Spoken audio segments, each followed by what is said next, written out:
I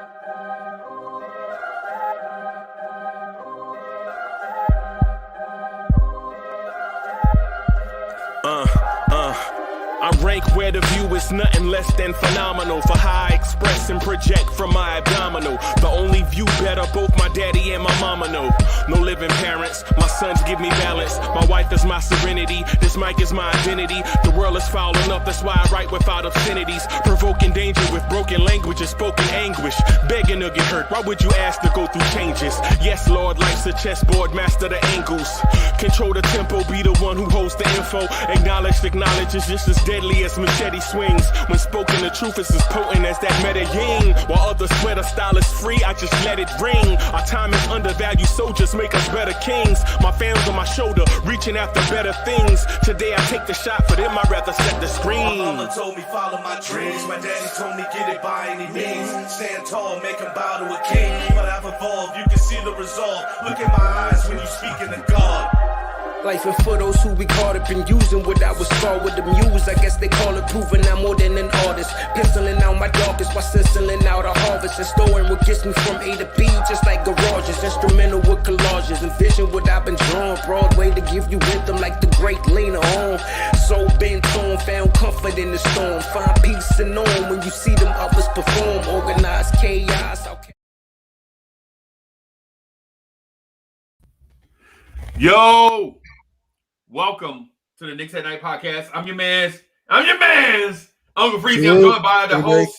I'm joined by your host, City for Real, your host, Hoodie Cap, and by our baby boy. We bringing him along and along, G Monies. What's good, fellas? What's good? Well, shit, everything's going fine. How you guys doing? Good, man. Good. So I want to get down to the nitty gritty, right? But of course, you got to do the intro of the show. Right, you know you got to do your intro. So first of all, welcome back, Hoodie Cav. Right, Hoodie Cav, welcome back. Welcome back. Hoodie Cav had been out injured. You know what I'm saying? But he back. I'm so very thrilled to be back. You know, I've missed you all so much, and I know we only have like only 16 people watching, but they will come. It's like Field of Dreams. They will come. No doubt. And we worry about that. We just now getting started, man. So shout out to everybody watching, and shout out to everybody that'll be watching on the replay. We value y'all too. The people that watch this on the replay, hey, salute to y'all too, man. You know what I'm saying? If you catch it live, it's just one of those things. What it is. Hey, Kev, so I got something for you, man. To help you feel better. Yes, this is a box of cereal. You know, here's my thing, and I'm going to say that I'm going to go out the gate because I've missed like 3 whole days, right? And you know something was wrong with me when I see Reggie Bullock playing like the hot garbage that he is, and I'm not on here to just repeatedly kick him and poke him. Oh, he got lucky. Yeah. He was lucky, my friend. He was lucky that the Grizzlies gift wrapped the game to us a little bit. Right. This has nothing to do with the Grizzlies. This has to do with these placeholders, these bums known as the veterans. These are the Reggie Bullocks of the world, even the Alec Burks. Nah, Burks is not a Paytons, bum. Stop. And the Nerlens Noels. See, here's the thing, my young friend. You think Alec Burks has a good game and he struggles and goes like 5 of 20, but he hits like some free throws. Like, oh, let's sign him to a 3-year contract. I'm not signing mediocrity. I don't want mediocrity. Who is Alec Burks? Alec Burks is like if God created Kobe Bryant on like 60%. And it's like, oh, I don't got time to finish. There's a finished product. Here is Alec Burks. Oh, my goodness. That's what it is. Oh, my goodness. Because Alec Burks thinks he is and then he comes on the floor with the second unit, he thinks he is like a superstar. Like he's on the All-Star team every year. I think you called it a surprise for you, Alec Burks. You're not. You are not. You are almost no different than Aaron Aflalo. And I don't even know if Aaron Aflalo is even in the league right now. He's not in the league. No, he's not. So that says something about you, Alec Burks. In like 2 years, you're not gonna be in the league. Oh wow! And y'all, why you bringing up old stuff? Gonna sign him to like a big contract extension. What's wrong with y'all? Y'all like mediocrity? First of y'all all, like mediocre players. First of all, No, That's he's what y'all like. average. I'm not saying he's great. First of Listen, all, he's not great, but he's average. I He's don't helping. Nobody said to sign him to a 3-year contract. You never heard I've that heard come out of plenty of people. anybody's mouth. So I let's did not say not that. I've seen plenty of people on All right, this Twitter some universe. people say that, not us. So some Okay, people. I was gonna not say us. it's not on the I'm panel. talking to everybody. Okay, y'all had it easy the last couple of days. Y'all ain't had to deal with Hoodie Kev, but guess what? The hoodie is back. And I'm coming for you, Alec Burks and Reggie Bullock and Nerlens Noel. I don't care if yesterday was your birthday. You think I care? If I was there, I would have threw your cake on the floor. That's where you belong to. Nerlens Noel. So you giving me coming nothing. for the guys. You coming for the guys that just literally won us a couple of games. A couple games? We in game 53. Still a couple games. So I don't game care 54 about a couple games. We get a game 54. See, who is that? You bringing up old stuff. We talking about what we doing right now. If it's going on, listen, me bringing up old stuff is me talking about Allen Houston's floater in 99. That's bringing up old stuff. I'm talking about stuff that's going on this season. This season not even done yet. You talking about old games, man. No, you talking about what just happened. Games this season.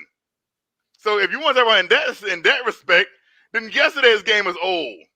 How about that? It is. How about that? Because it's past tense. It is. It is. So what are you saying? Y'all want to talk about Alec Burks been playing a couple good games, and he been sticking up the joint all season long. Give the man his 3-year deal and shut up. The day we give Alec Burks a 3-year deal, I am going to RDU International Airport. I am getting on a plane in New York City. I am renting a rental car. I am driving to Madison Square Garden, and I am demanding that I get in to talk to Leon Rose because he needs to be drug tested or has to have a psyche valve because he might be suffering from early onset dementia for him giving Alec Burks a 3-year deal. Kev, listen. That man will not be fit to run my organization if he gives Alec Burks a 3-year contract extension. Okay. So shut up is a little bit strong because you ain't supposed to talk to adults like that, right? But what I'm saying is this, man. You could give Alec Burks would be eligible for a contract extension of 3 years, $25 million, right? And that's for a role player. That's for your 7th or 8th man on your roster, your 8th or 9th man. You know what I'm saying? Depending on who you get this summer. But let me do this real quick. Let me do. And I know you want to roll, right? And I know Spree want to jump in and say something. And I know G Money's got something to say real quick too. But let me do this right here. Mm-hmm. Chat, I love y'all. Are you ready for the roll call? If you ready for the roll call, put a thumbs up in the chat. If you ready for the roll call, put a thumbs up in the chat. I need for y'all to get y'all energy up. I need for y'all to get y'all energy up, man. Get this energy up. You know what I mean? Get this energy up. I need for y'all to get that energy up right now. You know what I mean? All the way up. Nothing can stop us. We all the way up. Chat, get that energy up. If you ready for this roll call, put some thumbs up in the chat. I see y'all. Mama said don't trust you. I see you, Joshua Rivers. What's good? King Jerry, what's good? Let me do this roll call. Let me shout out my people that's in the building. Mm-hmm. Y'all know City for Real is in the building. Y'all know that. We never leave. Carlos Santiago, what's good? G Monies. Carlos Santiago, I see you. 19 M-Man. 19 Con-Man NYC 84. What's good? Uncle Fulio. What's good? E.T. What's happening? Kenny, Yankees, Knicks, Giants. I see you. L. Jordan. G-Man for life. What's good? I see you. Robert Paul. What's good? Kane Jerry. I see you out there. Ilmatics. What's good? Delano Steele, I see you. What's good? Yo, who is this? Is this somebody new? Nero is Muse. LLC, what's good? Cully, what's good? Long Island Sound 1. What's good? What's good? What's good, man? It's good to see y'all, man. It's good to see everybody. The ones that are here, that are watching, and maybe not interacting in the chat, and also the ones that's in the chat. L. Jordan, what's good? Joshua Rivera, what's happening? I see y'all, man. Jermaine Royster, what's good? Jersey's finest. What's good?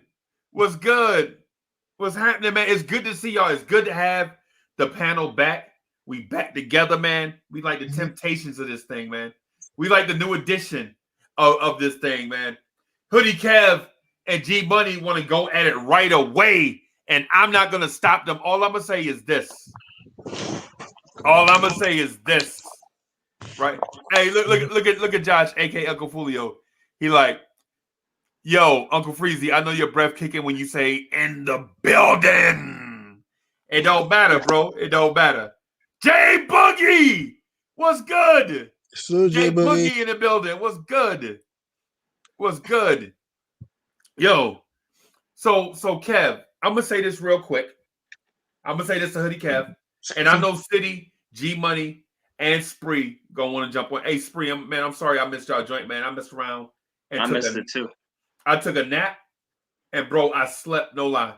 I slept for like 50 minutes straight. Good for you. It was crazy. Yeah. What? Nice.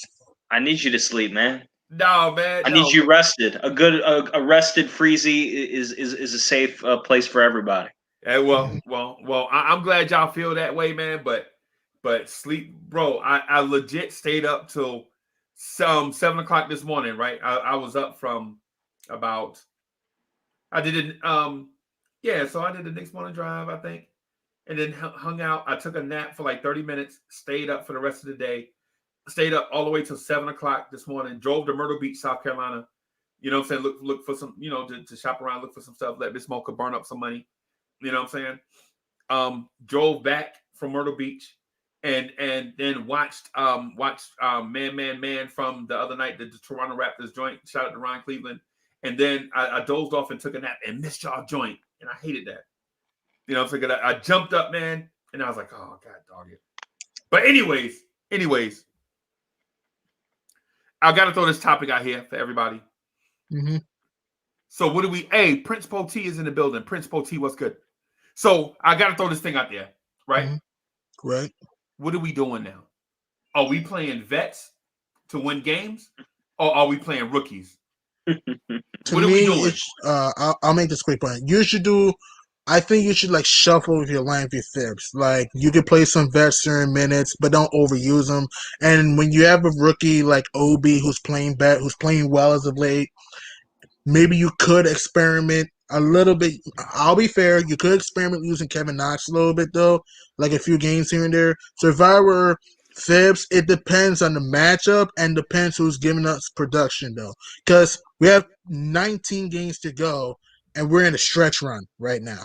All right, the Lakers just destroyed the Nets, Brooklyn technically last night because it's after midnight, so technically yesterday. So Monday's not going to be easy. Don't you? Wait, what? I said I can tell you got that pet peeve. What pet peeve? Just saying nighttime. To being in the moment. Yeah. He just being in the moment, bro. I mean, true, that's his pet peeve. Yeah. It is what it is. It is what it is. Now, my point I'm trying to say is that if I were Thibs, utilize the rotations, and it depends who's playing well. If certain vets and rookies are giving us production, I would give them more minutes. But if they're struggling a little bit, I would take them out. So I say shuffle the lineup. Okay. So I'm gonna say this. I'm gonna say this, and I know this is gonna rub some people the wrong way, and I'm not doing it intentionally. I don't do kicks for clicks. I don't believe in it. I believe in being real, right? Mm-hmm. I believe you got to play these veterans, bro. You got to play Reggie Bullock. You got to play Alec Burks, right? Even though they're on 1-year deals, what you want, the experience that these young kids get from being in high leverage games is more important than some stupid minutes. They down by 20 and they scored 17 points. And we like, hip, hip, hooray. We lost by 20, but Kevin Knox or Obi Toppin scored or Emmanuel Quickly scored 35 points and we lost by 17. We don't need that, bro. Are you trying to say, wait, are you trying to say play the kids or play the vets? Because you said play the vets. That's what he said. Play the vets. Play the vets, right? Because the experience they get in high leverage games is more important than some random Tuesday night 35-point loss to the Minnesota Timberwolves where Kevin Knox, and I'm just using him for an example, goes 8 for 8 for 3, scores 31 points, and gets 17 rebounds. Who does that help? That doesn't help anybody, right? All that means is Kevin Knox padded his stats in a game that we got blown out by the worst team in the league, right? The game against the Memphis Grizzlies that we just won, the overtime game, where it was a back and forth against a playoff caliber team that went to overtime. That team had won 4 in a row. You know what I'm saying? We legit came, it was back and forth. They had a 17-point lead on us, 15, bro. Actually, it's 15. A 15-point lead, and we came back on them. RJ stepped up in that game. The pump fake three, where he got the 3 free throws was a veteran move. And then he went to the line and knocked down all 3 of the free throws. Yep. And you can't say he would have did that last year. Right? And then in a tie game, they kick out to RJ Barrett and he knocks down a 3. And don't forget the game time layup to Santo T. Right. The game tying layup where Ja bodied him up and they didn't call it. You saw the contact. Could have been an and one. You saw the contact. They didn't call it. Right? In the Sixers game, they called that BS call against Julius Randle for touching Tobias Harris on an offensive rebound. But Ja bodied up RJ and they didn't call it. Right? So what I'm telling you is look at the development of the young guys in the high leverage situations while they play alongside vets. I don't want to bench the vets and then put these young kids out there and then we wind up losing by 42 to the Clippers. But Obi Toppin had 28 points and 15 rebounds. I don't want that. Yeah, we already know, Freezy, this is a given, okay? We already know our vets, right? The vets that we have right now as we speak, although they might be a little bit, what do you want to call it? They might be a little bit shaky, like, you know what I'm saying? But these guys has proven without a doubt, time and time again, that they can handle their business. They can handle their own. Nerlens, we already see what he can do. Yes, okay, I get it. The man can't catch, but can the man block shots? Can the man play defense? Did you see his little baby jumper the other day? Is that something that Mitch needs to develop? Did y'all not see that? Yeah, did y'all not see that little baby jumper the other day? I mean, I think we saw it 2 games in a row, I believe. But that's something that Mitch needs to develop, like a baby jumper. You know what I'm saying? And then you got guys like Burks. Yes, is he inconsistent sometimes? Yes. But has he been one of our when it comes down to come down, has he been one of our most dominant fourth quarter players? Yes. One of them. Stop. One of them. Stop. One of them. Thank you. He's been one of them. No. And then, hold on. I was trying to your little soliloquy. Can I finish? And you just said Can I finish? And Alex, Kev, you can't finish. Let City's preaching.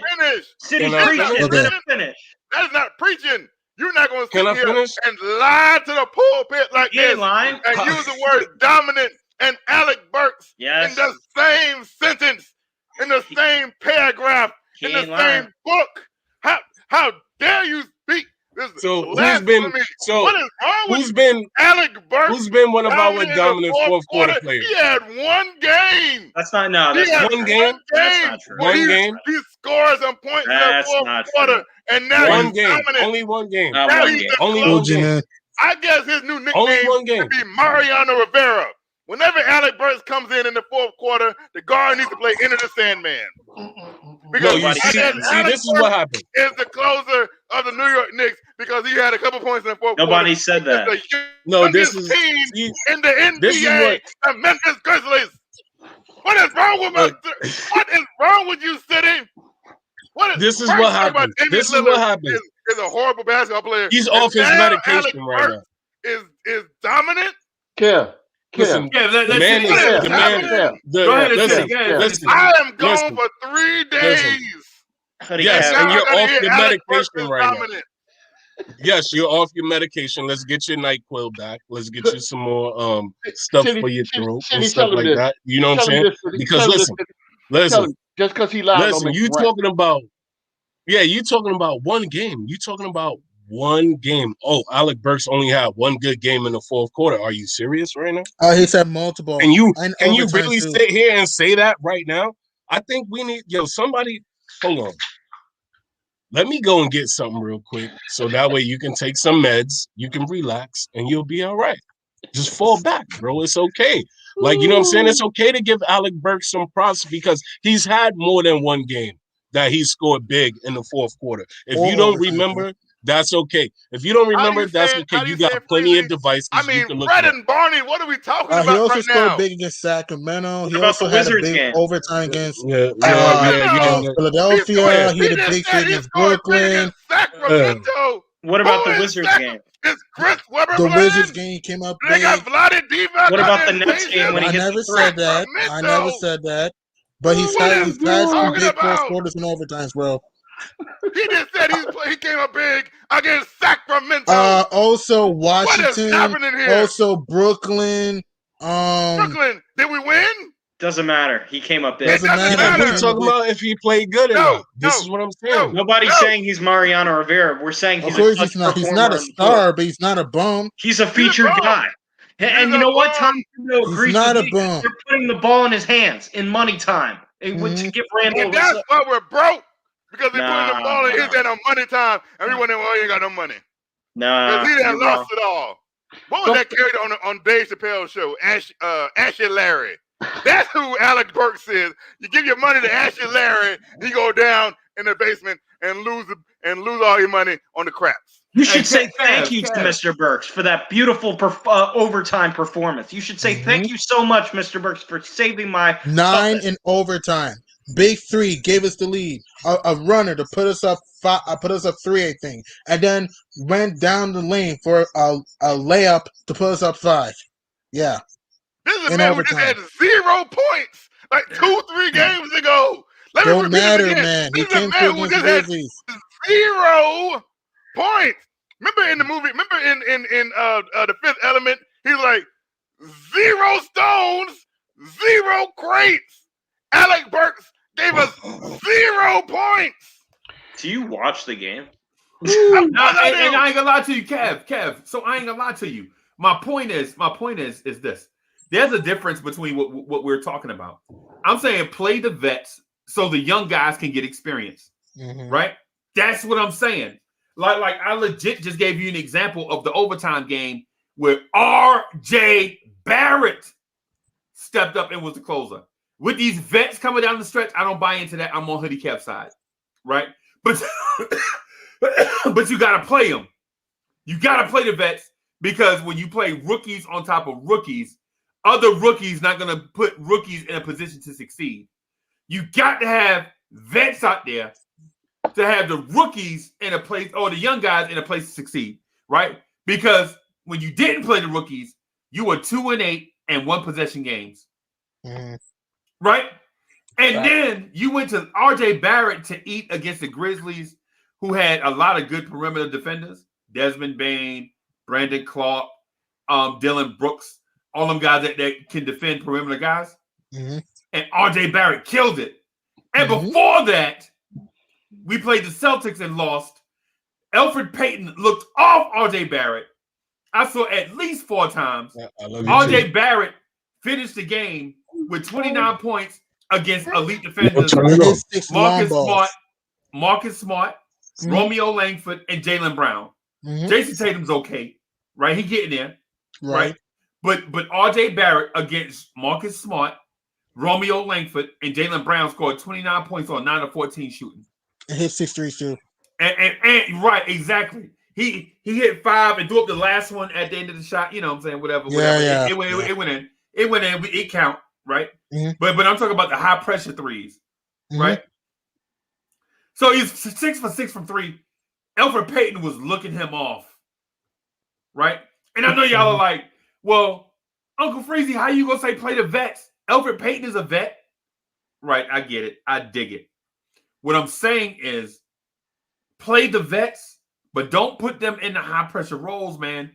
Y'all noticed in a tight overtime game against a playoff contender, we played Emmanuel Quickly down the stretch instead of Elfrid Payton, and we won.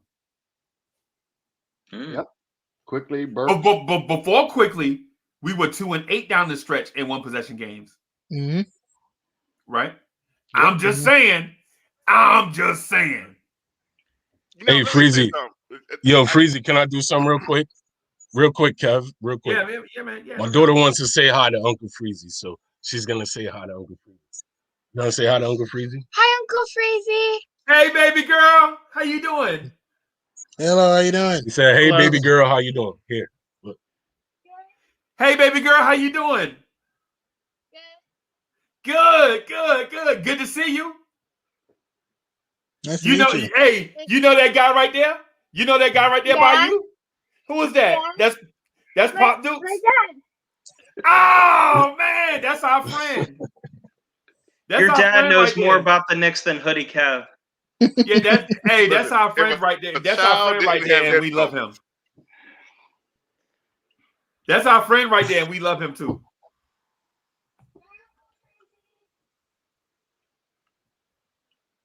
Nice kid.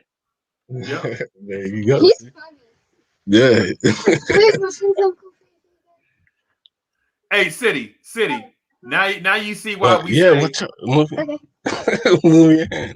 Now you see why. Now you see why we say play the kids. We want all the kids to get burned, even yours.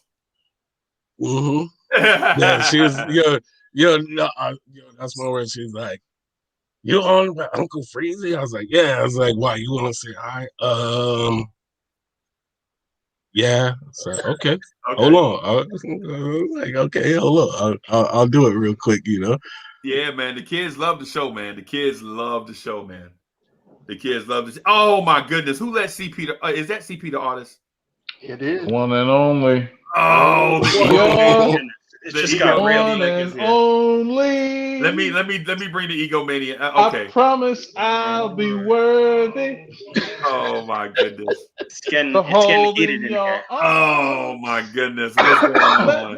Man, don't even get me in my Adele bag. Oh my goodness. I love me some Adele, man. Slow CP. Brother G Money. You are now enshrined in the logical Knick fan Hall of Fame forever. I anointed you. Anointed you, G Money. Thank you. All right, my guy. All right, who's next? You know what I'm saying? G man, you're on the fence. You know what I'm saying? But I could get you in there. Hoodie Kev, I would like to indoctrinate you, but you know what I'm saying? I think you're a little bit too emotional right now. And I don't indoctrinate me on what? I'm sorry. What's going on here? Logical Knick fans. Logical Knick fan Hall of Fame. You cannot put Logic and Hoodie Kev in the same. Let me because I am trying to get in my bag, and I got people here on hookah talking about Adele. So let me break some statistics down for you because Freezy so eloquently wanted to talk about playing the vets and the fact that the kids needed the vets in clutch game. He brought up the Boston game. RJ scored 29 points and he is 6 threes. That is wonderful. Guess what the veterans did? Reggie Bullock had 6 points. Nerlens Noel had 7. Albert Payton had 8. Alec Burks had 8. Taj Gibson had 1.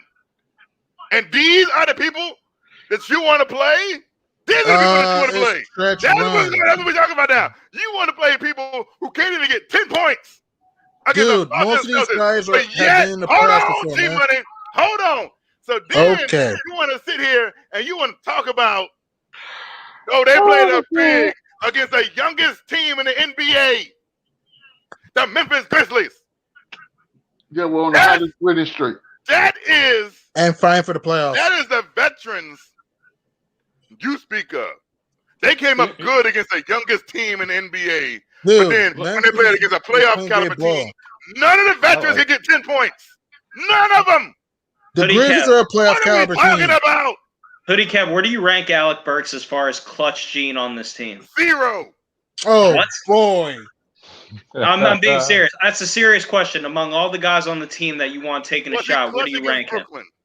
Where do you rank him? Clutch 3. He hit a 3 that tied the game. Did he hit a 3 to win the game? He didn't get the ball. He did get the ball. He missed it. No, he didn't get it. No. Yes, he did. Yes, he did. He missed. He missed a corner 3. He missed remember? 3. Yep, he missed. Yep, he sure did.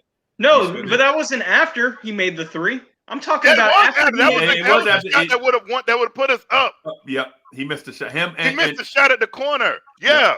Yep. He did. Oh, come on. But it's one. Now it's a moment. No, now it's a moment because your argument just got popped. Kev, it was one shot though. Jeez, it's not like he took 10 of them. He missed a shot. Listen, where do you rank him among clutch players on the team this year throughout the whole season? Be honest, Kev. Be honest. Be honest. Very low. Okay, yeah, who do you have ahead of him? I want to hear this. What do you mean? Like, who do I think is clutch? I'm asking you. Team, more clutch than Burks on his team. Who has performed more clutch than Alec Burks on this team? I want to see if I agree with you on this list. I'll just say this. If I could name a player that I want to take a clutch shot, Alec Burks' name is not coming up. Okay, so who on the team has performed more clutch than Alec Burks? Let's hear it. Julius wouldn't even come. I'm not even going to lie to you, and as much as I like RJ, I've seen RJ fail too many times at it. I'm not even going to say RJ. I'm not even going to say there's anyone on this team that's clutch. How about that? Maybe. There we go. I see the wheels turning. The fact that you're thinking this hard is smoking. His brain is smoking right now. Right now. No. His pride. Hold on. Don't say his name, Hoodie Cav. I would say Derrick Rose. Oh, on the principle of who he is. No. Derrick Rose not been more clutch than Burks. But I don't think nobody on this team is clutch. Like if I had to pick somebody. The answer, the correct if I was Tom Thibodeau and I got to drop a play. Okay, Kev, let me help you because like in court when the judge tells you or the district attorney tells you you are missing the total point, you are not answering the question. The question was not who is clutch. The question is who would you want to take clutch shots? Not necessarily meaning in big time, big moments when the game's going back and forth. You want to take the shot if the game is on the line? That's the question. I mean, go ahead, Kev. Go ahead, Kev. I'll let him answer. Go ahead. Yeah, go ahead, man. We're waiting. Yeah. Kevin Knox. Freezy. Please. No. Listen. This is why. I'm sorry. Listen. I'm gonna give you a perfect explanation of why I say Kevin Knox. Okay. Because unlike everyone else, right? If I draw up a play, and I said, get the ball to Kevin Knox in the right corner. I feel like Kevin Knox can hit that shot more than anyone else will hit a shot anywhere else in the court. Percentage-wise, yes. Kevin Knox shoots 53% from the I've never seen him in a clutch moment, so I can't answer that. Same here.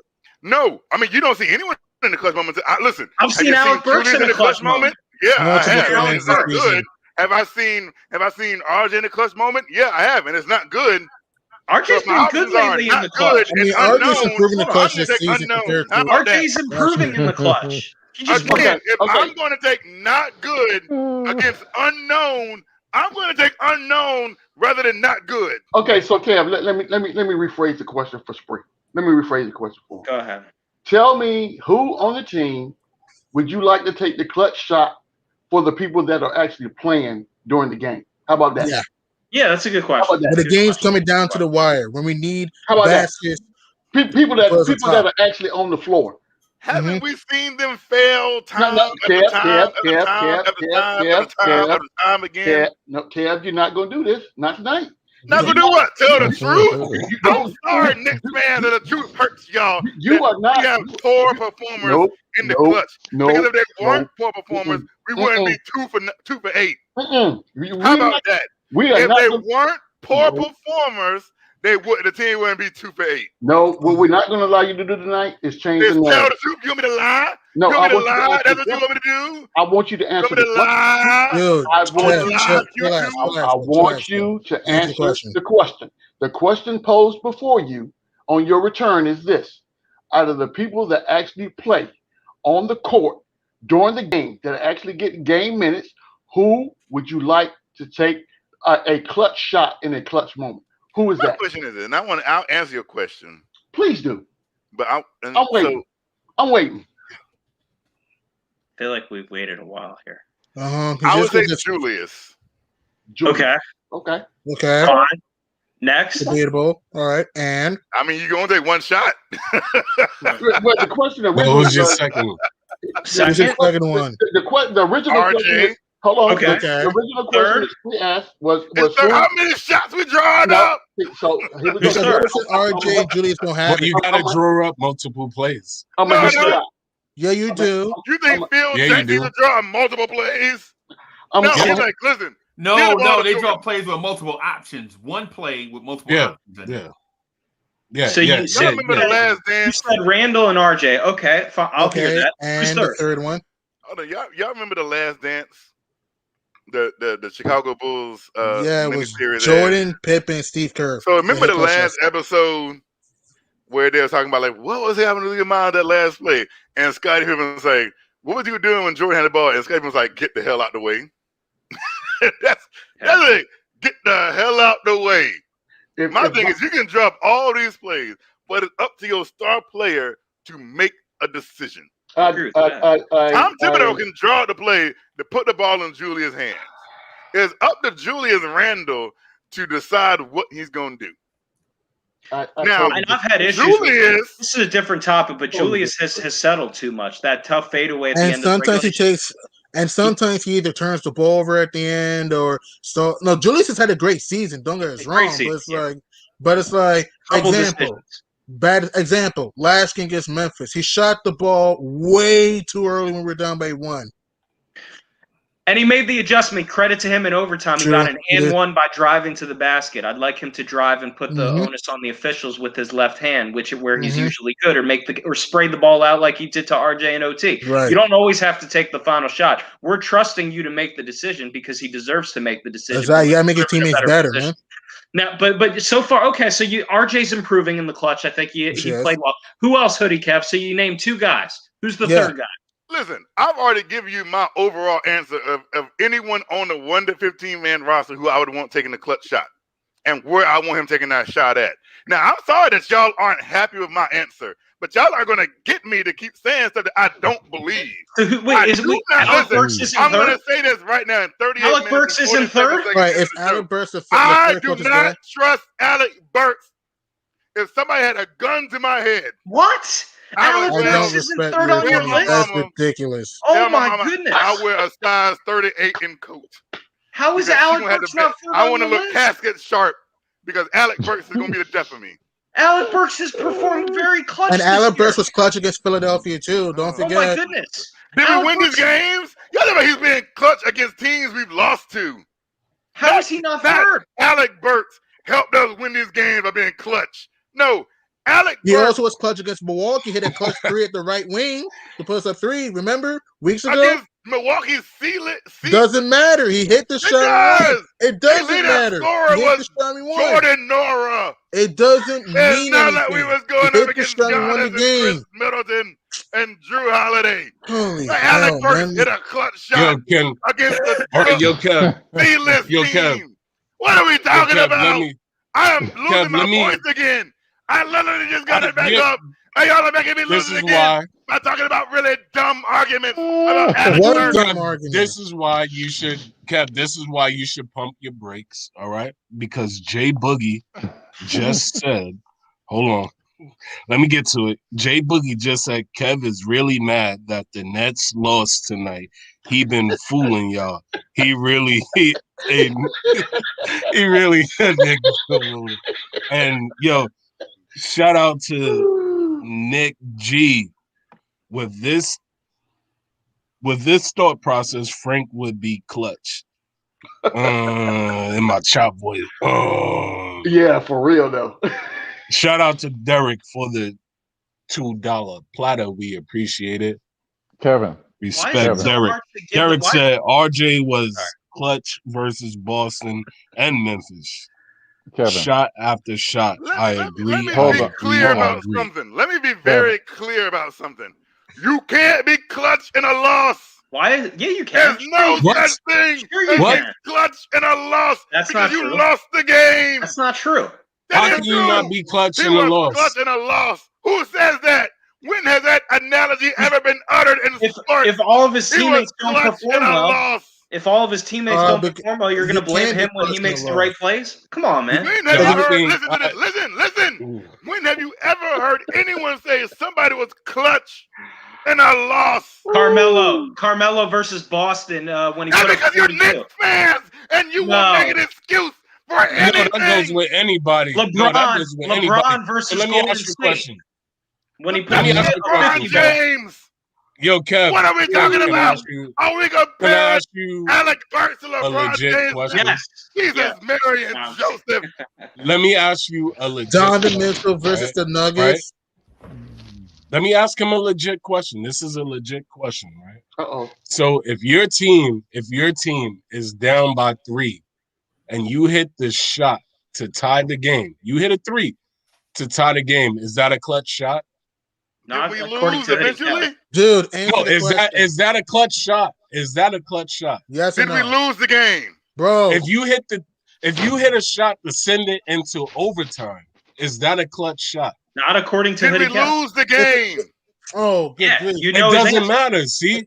No, it does matter. Because nobody will remember you. No, listen. It's a clutch shot. If you lose the game, nobody will care that you hit a shot to tie it.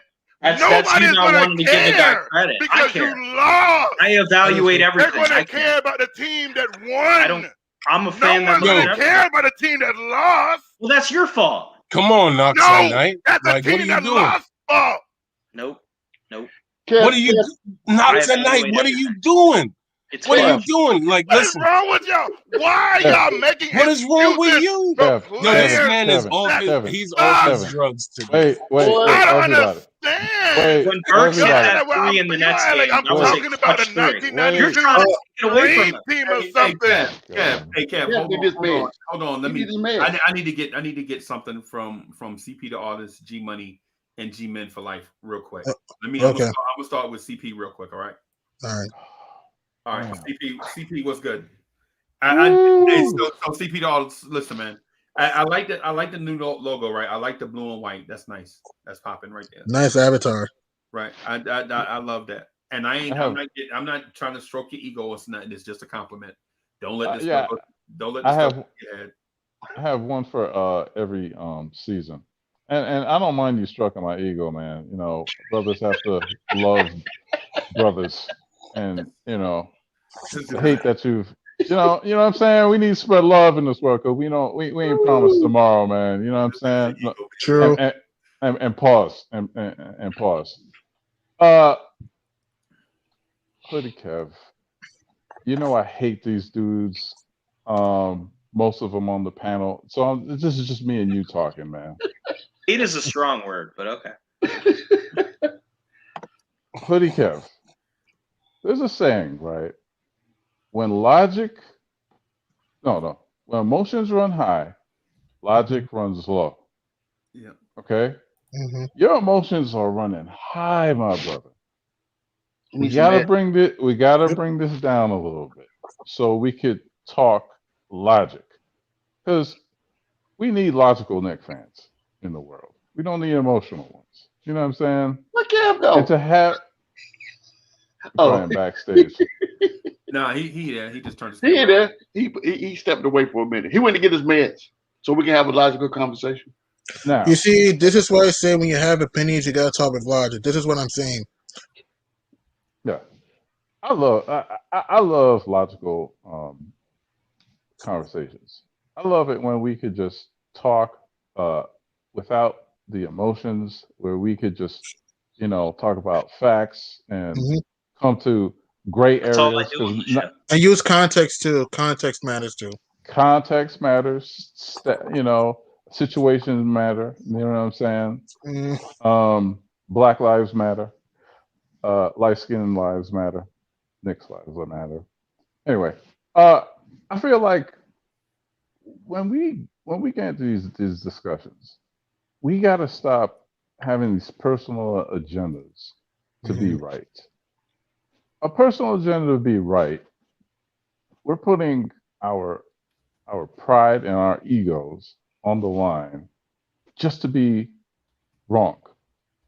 And I'm not a fan of Alec Burke, but when he plays good, I'm going to give credit when credit is due. Be And objective. that's it. Objectivity. To be objective. You know what I'm saying? Yeah, if he comes in the clutch, and I do believe the scenario that what you guys were saying about was, if a guy hits a three and ties the game, he is clutch. Now, if somebody comes down court and throws up a Hail Mary and makes it, and we lose the game, the guy who hit the three for us is still clutch. Mm-hmm. See, there's not just one part of the game. There's another game. There's another side where you have to play defense, and you have 10 guys running around, trying to play basketball. Game within the game. Yeah, so things happen. You know what I'm saying? And I don't want to go on like this long rant, but it's like, we gotta be less emotional about these things and more objective. That's all I wanted to say. So let's be real. First of all, let me give a shout out to that Beck that says thanks for the merch, and Sai say he want to come on again. You're always welcome, young man. You already know that. Like, you know what I'm saying? You always welcome here in the family. But let's get back to the topic, because at the end of the day, it's not about if you win or lose. If you hit a clutch shot or a big basket, does not matter. Does not matter. Does not matter if you win or lose. And Kev, all of the yelling right now, you're gonna be out for 3 more days. No. Pump your brakes. You're gonna be out for 3 more days. I'm just saying. No, it's true. Hold on. No, it's not true. Because at the end of the day, when everything is said and done, there's only 2 things that matter: wins and losses. No, that's true. That's the only 2 things that matter.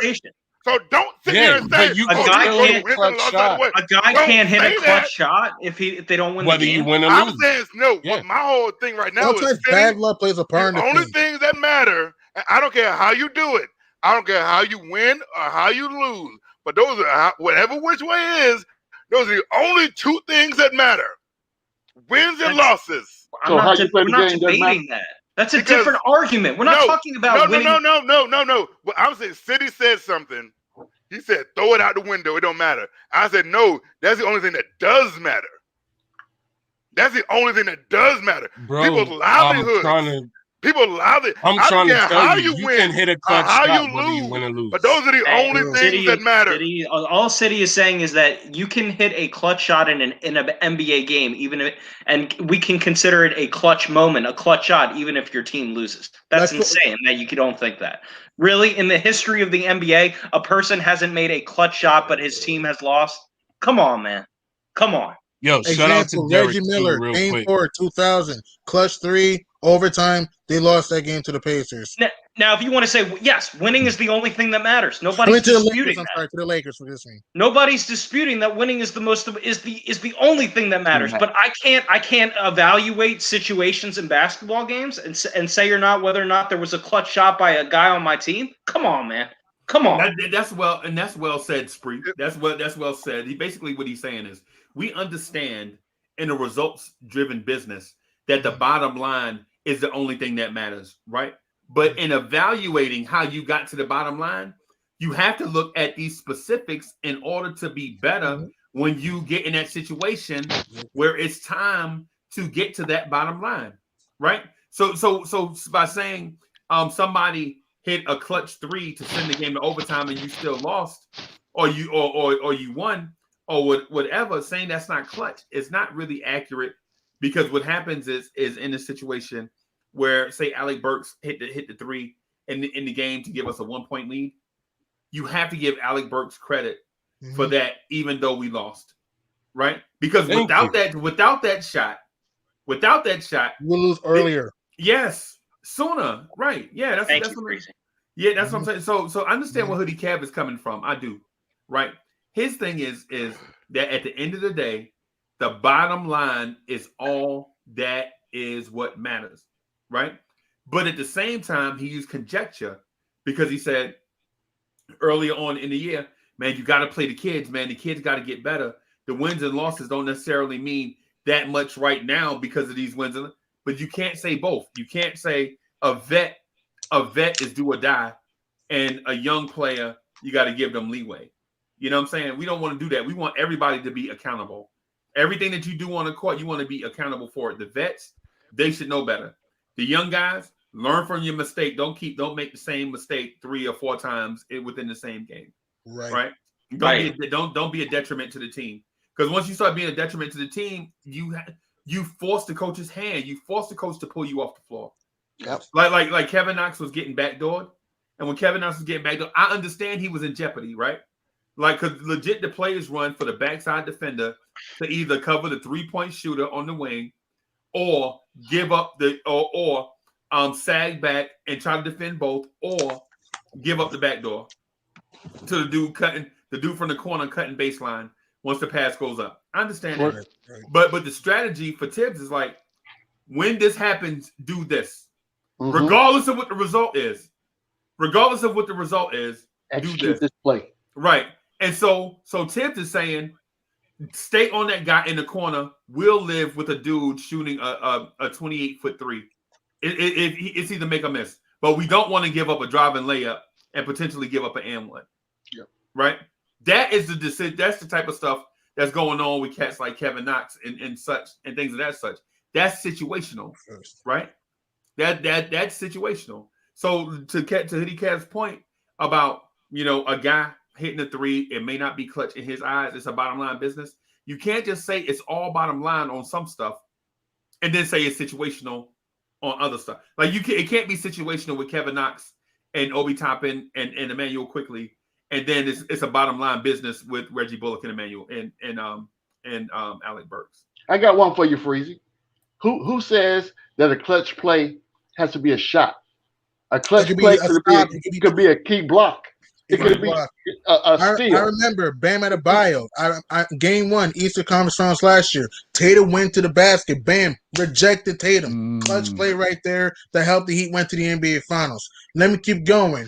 Also, Michael Jordan, double team, kick it out to Steve Kerr at the foul line. Steve Kerr splash, clutch play, assist. Can I keep going? Hang on. I'll give you a clutch play. 1 year the Giants was in the Super Bowl against the Patriots, right? Mm-hmm. Oh. And the Giants. Don't do it. And the Giants needed a first down, right? Eli Manning throws the best throw of his career to a cat named Mario Manningham, who made the catch on the sideline, and it was like third down in a bajillion. Stop it! Stop it! The great and then listen, no lie, bro. I'm not even a Giants fan, but it's probably the greatest. Aside from that Ben Roethlisberger throw to Santonio Holmes in the corner of the end zone, that throw to Mario Manningham to pick up that third down is probably the clutchest throw you ever seen in your life. Like it was going, he threw it, it was going in between hands, and the only person that could catch that football was Manningham. Right? And Manningham caught that ball. I got one. So that play didn't win the game. Play didn't win the game, right. But it kept the drive going. That's my point. There you go. I got one. The Jets versus Miami, that Monday night game. Jets were down by like 30. Came back into the game. It was a clutch catch by Jumbo Elliott for a touchdown, and he I think they had him at a tight end, but he's normally a lineman. A tackle. Okay. Right. He's normally a tackle. And that was clutch. Right. He caught it. No one thought they wouldn't give him and of all people the ball. Right. And exactly. Kept the momentum. And I have another clutch play. Larry Bird, still remember against the Pistons back in the 80s, stole the ball, gave it to Dennis Johnson for layup. The Celtics win that game, and I think the steal was clutch. The steal was clutch. That was a clutch play, and Dennis Johnson did the rest. Yep. I got one. Joe Flacco for my Baltimore Ravens. Everybody talks about the Mile High miracle, but the 3rd and 19 on the goal line that nobody even remembers was because nobody looks at the plays within the game.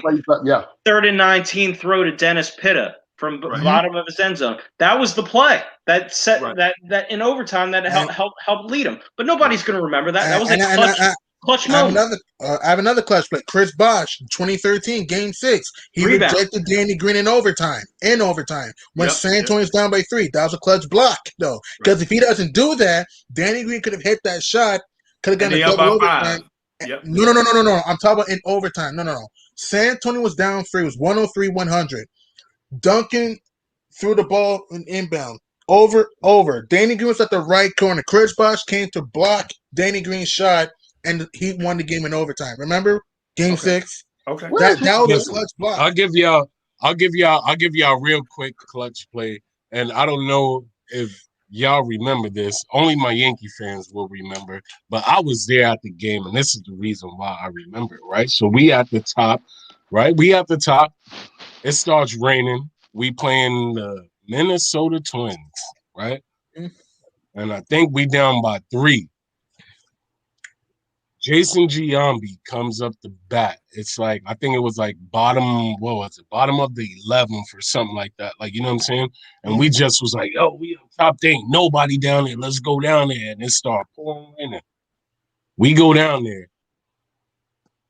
Jason Giambi smacks the grand slammer to win the game. I believe if it wasn't the bottom of the 10th, it was bottom of the 11th or whatever. And I will never forget that because I was there at that game. And let's get to Derek real quick while we doing this. Shout out to Derek for the $5 platter. You know what I'm saying? He said when RJ was at the free throw line, nobody on this panel or chat thought RJ would hit all 3 free throws. But had they lost, guess that would have not mattered. Yeah, Scratching my head, shaking my head. Hoodie Kev wouldn't have cared because he doesn't think that's clutch if we lost that game, if he made those 3s. Great point, Derek. Great point. So I'm just saying, I'm one of those guys that I look at it like this. I have another clutch play. Whether you win or you lose, right? Mm-hmm. A clutch shot is a clutch shot. It doesn't matter whether you win or you lose. Like, you know what I'm saying? I get it. The game is about winning and losing. But at the end of the day, you have to hit certain shots to be able to put yourself in the position to win or lose, right? Mm-hmm. Just like you got to hit certain shots to be able to win. I got a real clutch shot. I believe it was on Friday morning, I turn on Blorange Tears in the morning, and Freezy was struggling. I came up on that chat. I swear, I think the whole board lit up with people. Freezy, he was struggling with his monologue. He was about to, give another bad story. And I came in there. Bro, it was like Willis Reed. I came in there, yeah, like Willis Reed, like You came out the Captain, tunnel like limping? no, like Captain Marvel, like what, like everybody was like what is that bright light in the sky? I came like Captain Marvel. It's a bird, it's a plane. Yeah, and then I finished it like Tony Stark. I am Iron Man. Oh my goodness. Oh boy. Yeah, man. Yeah. Oh, but look, check this out. This is how we're gonna bring this thing back to center, right? Mm-hmm. This is how we're gonna bring this thing back to center. What the clutch play of the game against the Timberwolves was this. Right. The ability of Tom Thibodeau to understand the adjustments he needed to make for the team in order to be successful. That's the clutch play right there. Because no one, if you had told me that would have happened 3-4 games ago, I'd have called you crazy. Because Gibbs has not shown that he has not shown that he's open to those type of adjustments. That's true. But what he has done, he has therefore gone back and said, you know what? I'm going to ask you to pay attention to what's going on the court, and I'm going to make the necessary adjustments to benefit the personnel that we have that's actually out there producing. And look what happened when he did that. Mm-hmm. He opened his mind and we won the game. And I want to throw another clutch play. What about Tayshaun Prince block? Game 2, 2004 Eastern Conference Finals. Rejected Reggie Miller. Indiana was down 2. That's not a clutch play. That was a clutch play. Because somebody listen to G Money. That's what I'm talking about. G Money. Think about what this. Happened? Put some respect on that man's name. Tayshaun, a clutch play is when you make a play, either a shot, a block, or a steal, or an assist to give your team a chance to try to win the game. If Tayshaun Prince doesn't block the shot over Reggie Miller, that game is tied. Who knows how different that game would have been? Maybe Indiana would have won in overtime, and maybe they're in the NBA Finals against the other Lakers. Oh, right. So that's what I'm saying. Also, 2006, Game 3, Mavs Heat. I think the Mavs were down by 2, and a D Wade deflected the pass, so Juwan Howard doesn't get the dunk, or somebody else. I think it was somebody. It was one of the Mavericks that almost had a dunk, but Dwayne Wade deflected the pass. Game 3. That was a clutch play. Because if he doesn't do that, that game goes to overtime. Maybe the Mavs are up 3-0 in 06. And maybe they would have won the championship. But what you're talking about is semantics, because you're saying if a bunch of ifs. We don't know what would happen. You know what I do know happened? I know when Magic Johnson took a hook shot over Bird, McHale, and Parrish, the Lakers won the game. I know when Jordan took a shot over Byron Russell, I know the Bulls won the game. I know when John started to take a 3 at the buzzer, I know the Utah Jazz won the game. That's what I know. Those are clutch performances, okay? Because someone took a steal or a deflection somewhere in between in the game. That's not clutch. That's you made a play. Good for you. I'm glad you made a play. Wait. Oh boy, here we go. When Jordan hit that shot in Utah, right? Mm-hmm. Didn't Utah have the ball back? Yeah, yeah, he did. John Stockton shot 3 at the right wing. Ron Harper blocked. Missed it. Ron Harper actually blocked the shot. You watched the play. He blocked it a little bit, and that led to Wait a minute, G Money. Here's my point. But thank you for that. I apologize for that. So if Jordan made that shot, as history said, and John Stockton came and hit that shot, but he didn't, then what are we talking about? Michael Jordan's not clutch. Yeah, exactly. So you're So now we're just gonna play devil's argument to say if was a fifth, because if I put a lot of his numbers right, I'd be a millionaire. But guess what? I'm not a millionaire. But you're not being logical with your argument. You're not being logical. You're saying, if John Stockton would have hit a shot, logical I don't person know. Here. Because guess what? It was Guess the what happened? Guess what happened? Except for Guess G what Money. actually happened? John Stockton didn't hit a shot. So it doesn't matter. We My can sit here and talk about but- semantics. We can sit here and talk about semantics all day, and then you want to bring up, let's talk facts. Let's talk about what's really going on. But then you want to bring up a bunch of ifs. If this would happen, if this would happen, which one is it? Are we going to talk semantics? Or are we going to talk facts? The fact is, Jordan hit a shot. The Jazz didn't. End the story. There is another chapter after that. It's You're not missing whether you want to pick up a pen and write some scribble in the back of the book. It's not. The book was closed. Wait a minute. Let's keep it closed. Let's not Cap, add slow new chapters down, because you want this is going to fit your narrative. Slow down, bro. Cap, what slow down. narrative You about was to go back on the bench. Like, slow down. You about to go back on Listen. the bench. You just came off an injury, bro. Listen, Relax. I am going to fight to the death. Oh my I can't God. even talk anymore. This is a losing Okay, you argument, hear my man. voice? You're I am looking literally crazy. losing my voice Man, you're looking again. crazy, man. So, You Kev, know what what I you was- just did with what I- Mr. Kev, Nas. so Kev, what I was asking you, this stupid Mike, but what I was getting at was not who's the clutchest of all time, and who was not. What I was getting at is, do you play these young kids or do you play veterans? Right? Do you play the young kids or do you play the veterans? Do you sit Alec Burks to play Kevin Knox? No. Do you sit Reggie Bullock to play Frank Ntilikina and Emmanuel Quickly? Yes. No, you And play a I'll mix. You mix. No, you play a mix. you You play a mix. shuffle your line, shuffle your lineup, shuffle. You play a mix. You do what we've been doing all year, right? We've been playing the mix. Because here's you my understand? thing. We've been playing the mix. What is So you do that. Reggie Bullock going to give you that Frank Ntilikina can't? Reggie is a better Three-point three-point shot. Reggie is arguably better. Is he three-point really? than Frank. Yeah. Dude, watch That's contact. not what. Bro, Yeah, he Frank really was going is. through a horrible slump from three. man. Stats say Frank So Ntilikina wait a is minute. not a three-point shooter. No. Look. I'm a Frank No, fan. no, I'm ain't a no Frank wait a fan. minute. Listen. Look. I'm a Listen, Frank man. fan. No, ain't no wait a minute. Kev, there's no way that you're gonna sit here and say that Frank is better than Reggie.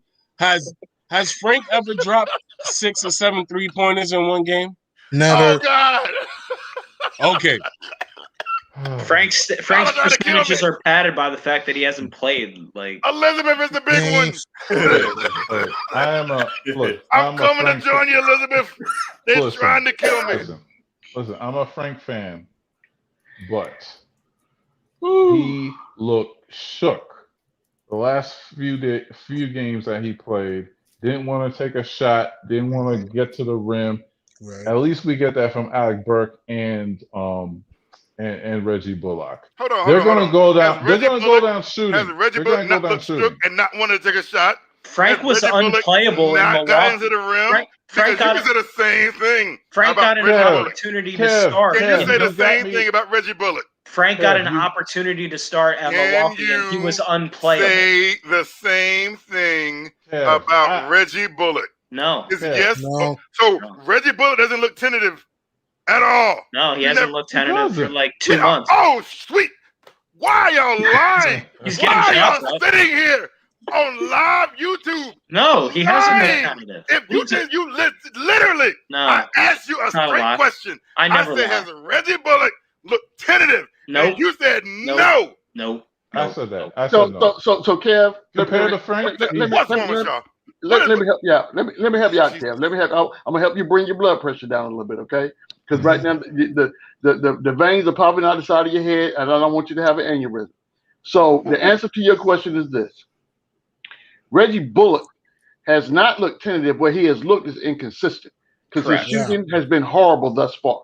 Now he's not afraid to jack the ball up, but he just can't hit a shot. That's the problem. And in the last game he played against the Timberwolves, Thibodeau recognized that. That's why Bullock only played 15 minutes in the game, the whole entire game, and he pulled him out. You and he mean put Grizzlies? Grizzlies. Grizzlies. I'm sorry, yeah, the Grizzlies. Yeah. That's why Tibbs pulled him out, and Burks played the remaining of the game. That's what happened there. Not timid, not guessing if I should take the shot or not. He took the shots. Look at the stat line. He took the shot. I know, and Reggie did hit a clutch shot against the Sixers early in the season in New York. Remember, he hit that 3 to put us up by 4 until we all know what happened against Philly. I know Reggie may be inconsistent in the clutch, but It's not Reggie, timid. It's not. He's not timid and scared. That's not the right At least word he to can use take for the Reggie shot. Bullock. Yeah. Look, Frank is a decent player, but Frank, none of our when he's vets are open, timid. he does want to take the shot. Reggie Bullock is getting shots up. Exactly. Yeah. My deal with it is this: y'all are overlooking the obvious, right? Y'all talking about these wing players. You know who? You know, is it Franka Bullock? Is it Knoxa Burks? I'm asking you, why are we not discussing Obi or Taj? Taj Gibson is washed. I saw him. I saw him give up the. Don't do that. I saw him give up the offensive rebound to Marcus Smart.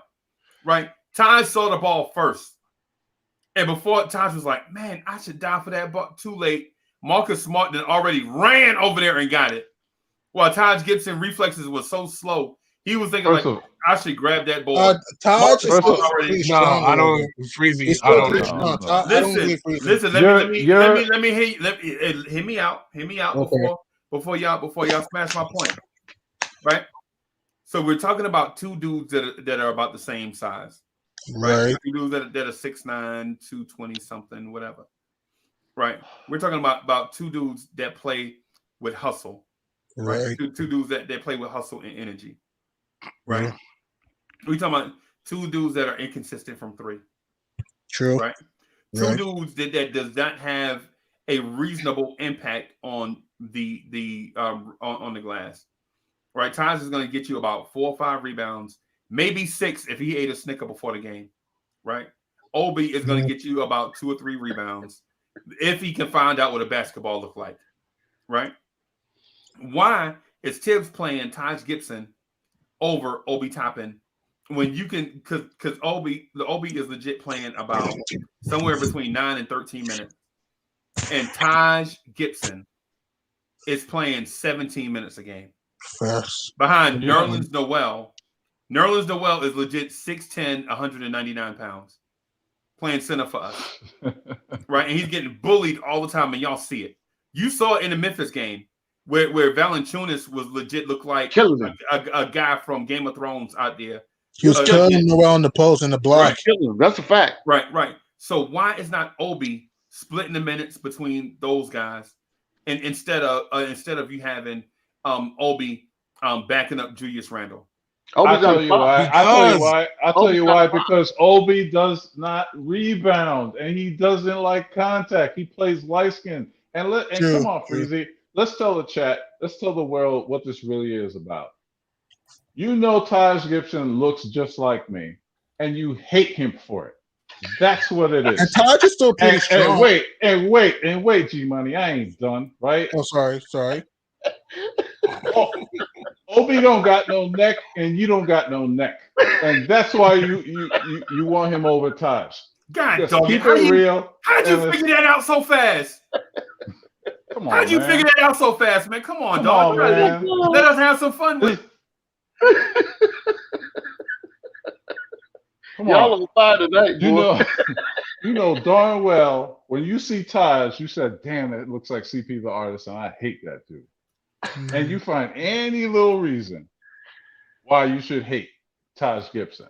CP, you're not supposed to be figuring this stuff out so fast, bro. Hey, man, that's what I'm here for, man.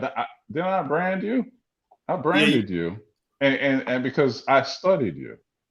I studied you. I studied you. You know, I gave you 5 questions to answer, and you responded to me, and we helped create a brand that was suitable for this great platform. But getting back, that Marcus Smart rebound, that was just effort play.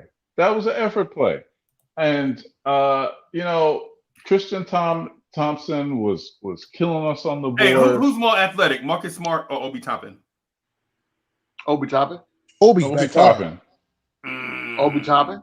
But he doesn't use it. He stands out on the 3-point line, and he runs to get a off the backboard dunk or whatever. This guy doesn't want the physical thing. Look at his frame. He I has no disagree. backside. I totally disagree, ZP. So How let me you ask you a question. disagree? Have you watched the game? Yeah, I watched it, G-Man? but I'm about to tell you why I disagree. I'm a If big you- man. I played big man. He Okay. doesn't play like a big man. So let me ask you this question. If I hire you for a job, your job is to be a cashier at the grocery store. That's what I hired you to do, right? And then all of a sudden, I would be the manager, but go ahead. well let's keep things in perspective. I hired you to be a Disco will be cashier. out of business. That's the job. That's what I hired you to do. Your job description says you're supposed to provide customer service and get people through the line as smoothly as possible. Now, all of a sudden, out of the blue, something happens in the back where the conveyor belt goes out that brings the groceries off the truck. And now all of a sudden, I expect for you to come from the cashier's line to go in the back and fix the conveyor belt. Why would I do that? That's not what I hired you to do. That's not what the game plan was. And I say all that to say this. Narrative. No, it's not. It's not. And I say all that to say this. Please prove your point. I say all that to say this. I got it. We don't know what the game plan is set aside for Obi. Obi's not going to just go in. So you're telling me Tibbs said, "Don't rebound, son"?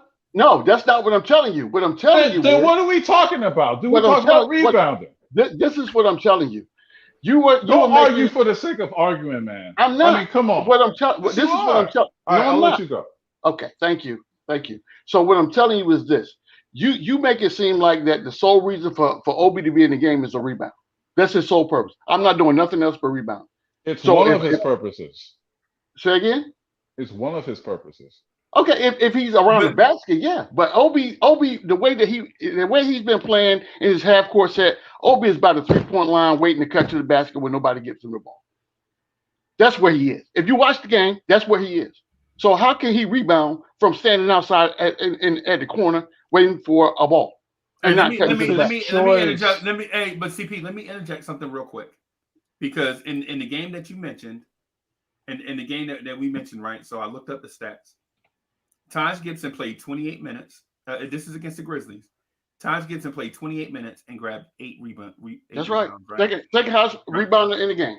Right now, Obi Toppin played 15 minutes and got 6 rebounds. That's right. So what are we even talking about? If you go by rebound per minute, Obi was more productive. And rebounding the ball. What are we talking about?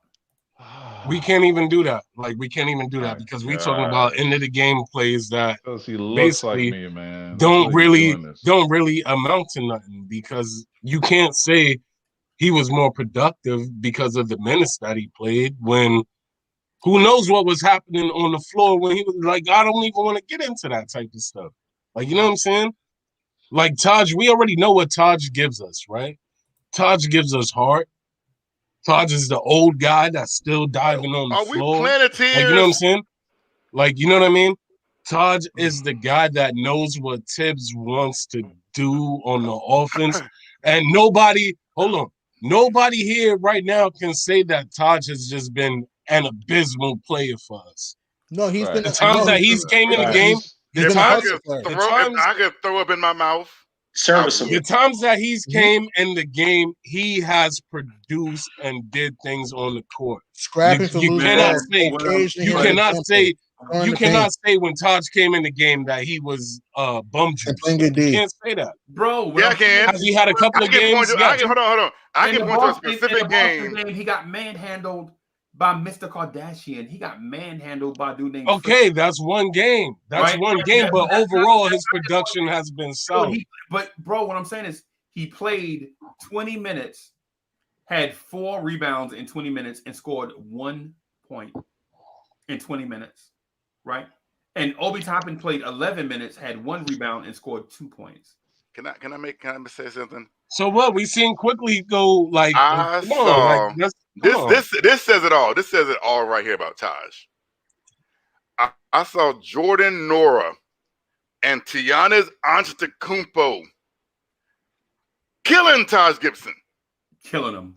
Jordan Nora and Giannis Antetokounmpo was going straight at Taj Gibson. They were going straight at him, and there was nothing on God's green earth Taj Gibson could do about it. Okay. So if all this is true, then why doesn't Tom Thibodeau play the 8th pick in the draft Obi. over him? We all know that. Why? Obi's Why not a ask 5. questions for which you already know the answers to? Obi's not a 5. He ain't that good. Hey, Kev, Obi Kev. ain't that good. Is Taj Gibson that good? Kev, let me. He's better than him. Hey, Is he? CP Yes, the he artist. is. Hey, CP, can you say that one more time? Say that one more time. Which part? I didn't hear it because you got talked over. You asked a question. I said if Obi was that good, why wouldn't Tom Thibodeau play him over Taj Gibson? If he was that good, if he was that good and he was going to equal to winning, he would have played him. Because over, he's not at the 5. He's not that good in that position. Obi doesn't play the 5. He's not a good defender yet. Okay. Now you're moving the goalpost. He doesn't play the 5. He's out there on the 3-point line, just chilling there, doing nothing. I've seen him getting manhandled in the paint because he has no backside. He has no bricks in his back pocket. This was a problem for. Yeah, and so the thing is, this until he gets that maturation process of gaining bulk. That's what I mean. I'm not saying. And here's the thing: Taj is 37 years. Hey, CP, how you like this ISO cam? You like this ISO cam? Yeah, too bad my face ain't on it. But anyway, I'm in my pajamas right now. And here's the thing. Taj is like 37 years old, and Obi's 23 years old, right? What did you think that at a higher clip, Obi could get more and more rebounds than what we're saying? Taj is age does not equal performance. Yes. Say it does. Please say it does. Please say it does. It does not. It does not. Yes, it does in basketball. Look. Let me tell you something, man. Let me tell you something. When I was Taj's age, right? Oh my God. I thought I thought you were 23. No, I'm 45. I'm 45. Oh, okay. Oh my God. This is CP story time. CP Go ahead, story CP. time. Go ahead. And I promise. Well, Taj is 35, so. Yeah. When I was around his age, I thought, it was a nice Georgia spring day. And I was like, let me just go to the park. I'm feeling that itch. I think I still got it. It was a 4-on-4 game, right? It was a skinny little, 18-year-old kid. I was like, oh, I got him. He was probably like maybe 6'4". I'm 6'6". So I'm like, I got him. Mm-hmm. He's the tallest dude. And for some reason, they gave him the ball every single time on me. And he scored every single time on me.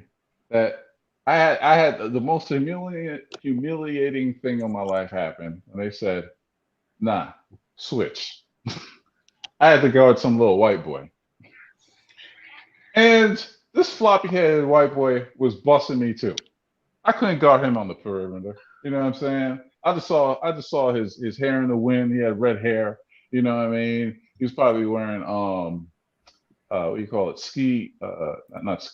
Skating shorts. Those long ones with the pro kids and stuff like that. Yeah, he was busting me in pro kids. So I just realized that at 35 years old, my days were done. So yes, age does matter. It's called attrition. That wasn't the question, though, CP. It's attrition. That wasn't the question. That was not the question. The original question was this. Your original statement said that age does matter. Now you changed the narrative because that's not what you said either. What you said was because Todd, you said that's what you meant. Yeah. Okay, but that's not what you said. Words mean something, right? So say what you mean what you say. That's all I'm saying. So I can collect my thoughts and debate whether or not your point is valid or not, or if I agree with it or not. So so the original question was this, or the original statement was, because Obi Toppin is 23 years old and Taj Gibson is 35 years old, Obi Toppin should be able to outperform Taj Gibson. That was your original statement. Yes. Just Yes. based on the premise of age. Yes. No, I disagree. Because Here's why. At 23 years old, you ain't supposed to have no 35-year-old man out almost into his grave, out playing you, out taking minutes from you. When Vince Carter was playing at 40, you know what I'm saying? He was on the bench.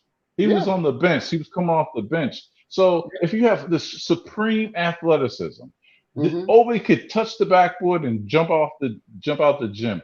To get a rebound, dog. We talking about rebound. He's supposed to be getting like double doubles in rebounds. Double-digit rebounds. You're still missing the point. That's my point. You're missing my point. Okay, so this is what I say, and I'm gonna let this go. So Obi Toppin is a rookie in the NBA. He just came out of college, regardless of what his age is. He just came out of college. This is his first, not even whole year in the NBA with no preseason at all, no summer camp, no nothing. So you telling me that your expectations is you take somebody straight out of college, put him in the NBA for the first time, and he's supposed to outperform somebody that has 7+, 8+ years in the NBA with experience at a position, and he knows the ins and outs, the do's and don'ts, and how to handle the people that's in the paint. Now, he's going to get out-muscled for sure because he's going to have people to outperform him because at the 5 position, just like that happened last night, he's going to get outplayed. So it's up to the coach to figure out what to do from a team perspective to help him out.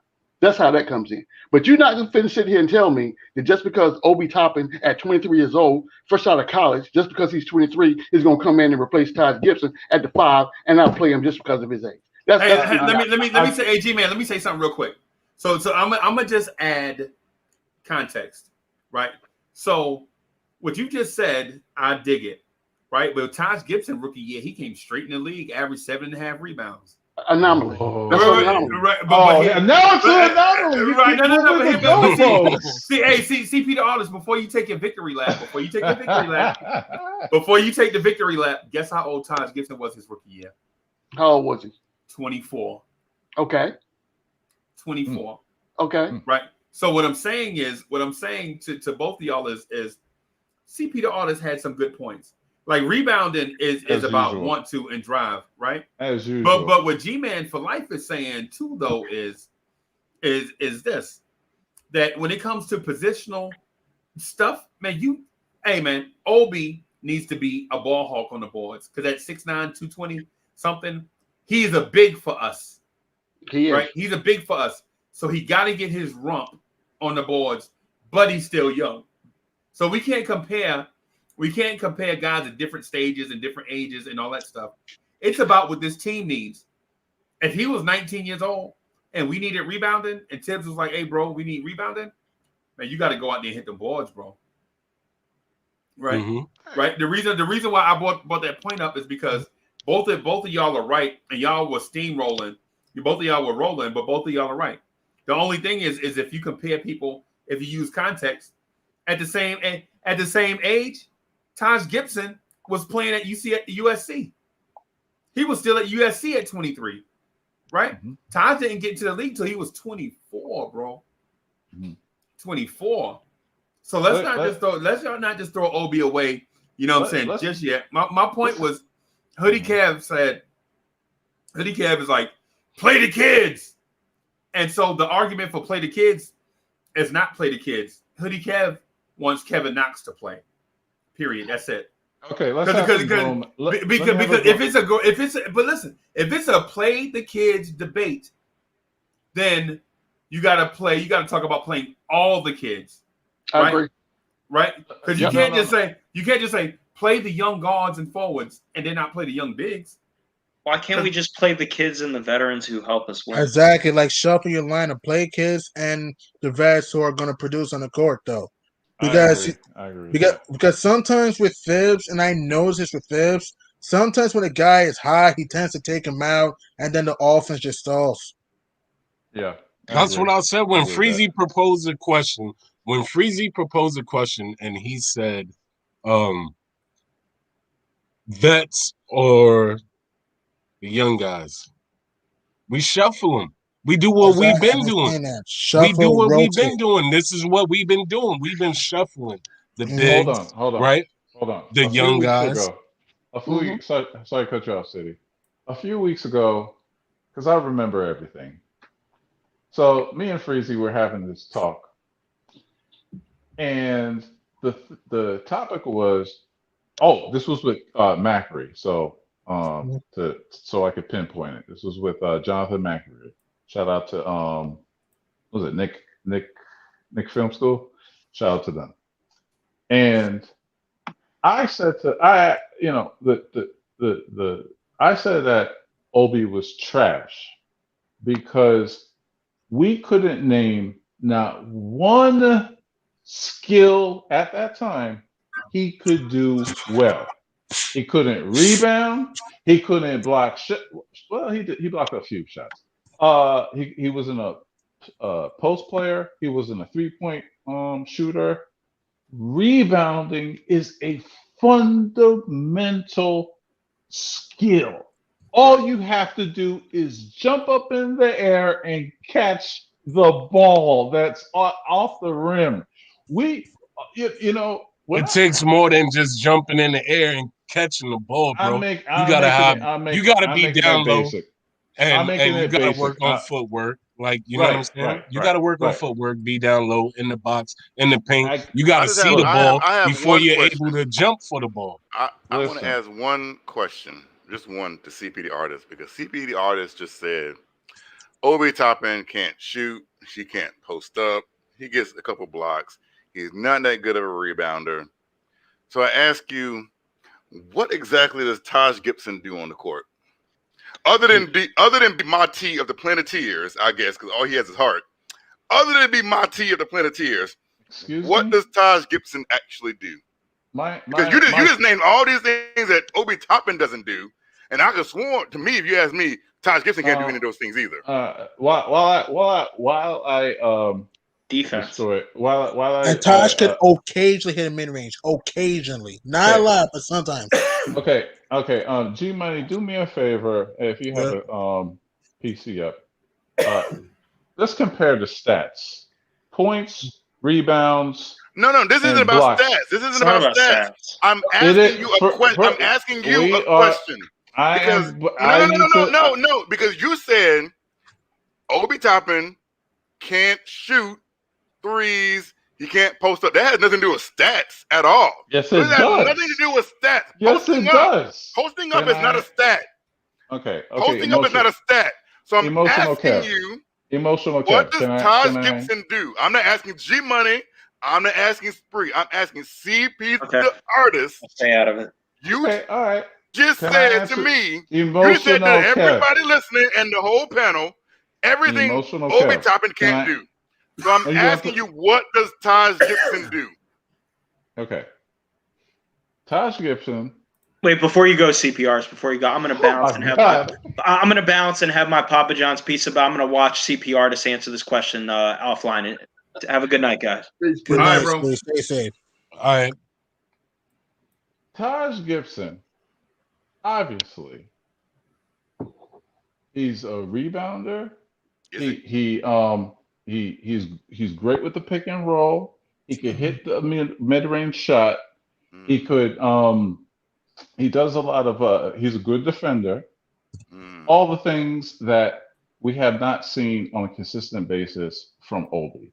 Tell me the games where when Obi came in and you said, man, he really changed the tide. He really think like I'm not saying that Taj is like, you know, all world whatever, but I'm saying, come on now. But no. Because you just hold on. So you just said, tell me a time where I've seen Obi Toppin and say, oh, he's changed the tides. But guess what? I'm damn sure can say I've never said the same thing about Taj Gibson.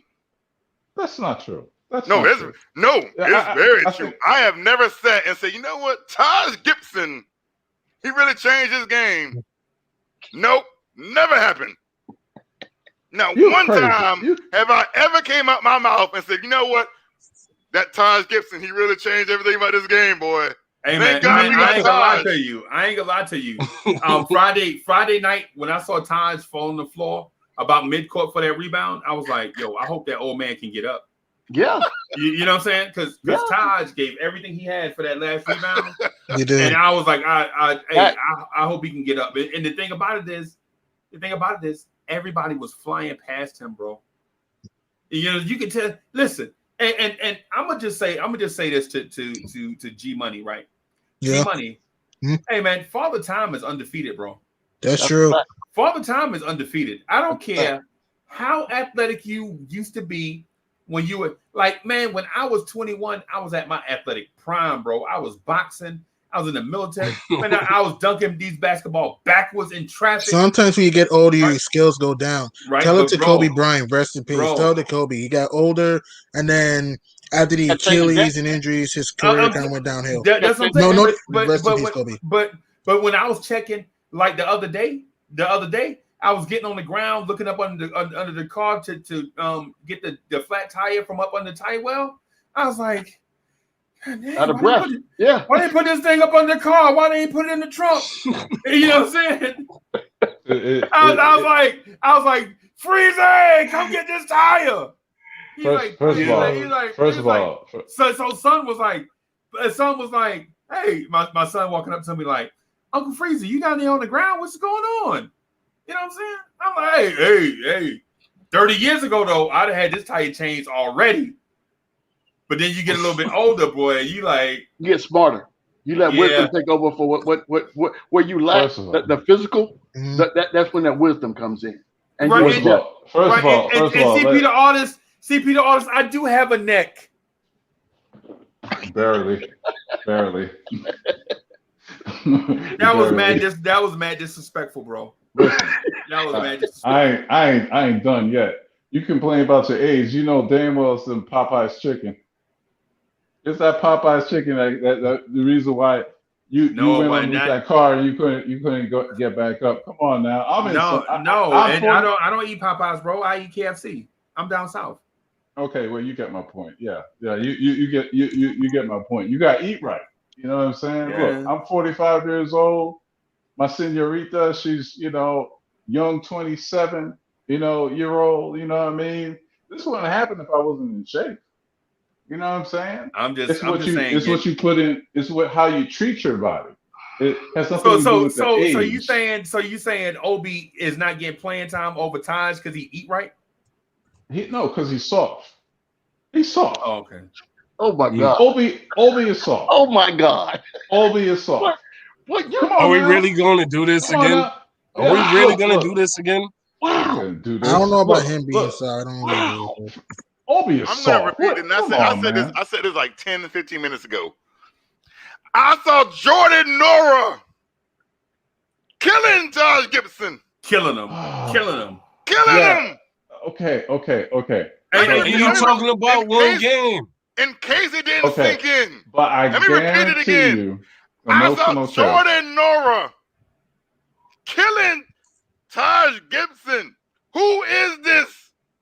I remember watching the game, and I know y'all did too. Like, who is this? Who? Why can't But Taj you talking Gibson about one game. stay in front of him? You're talking about one game. You're talking about one game. One game. Thibodeau, please take him out back and lay him down.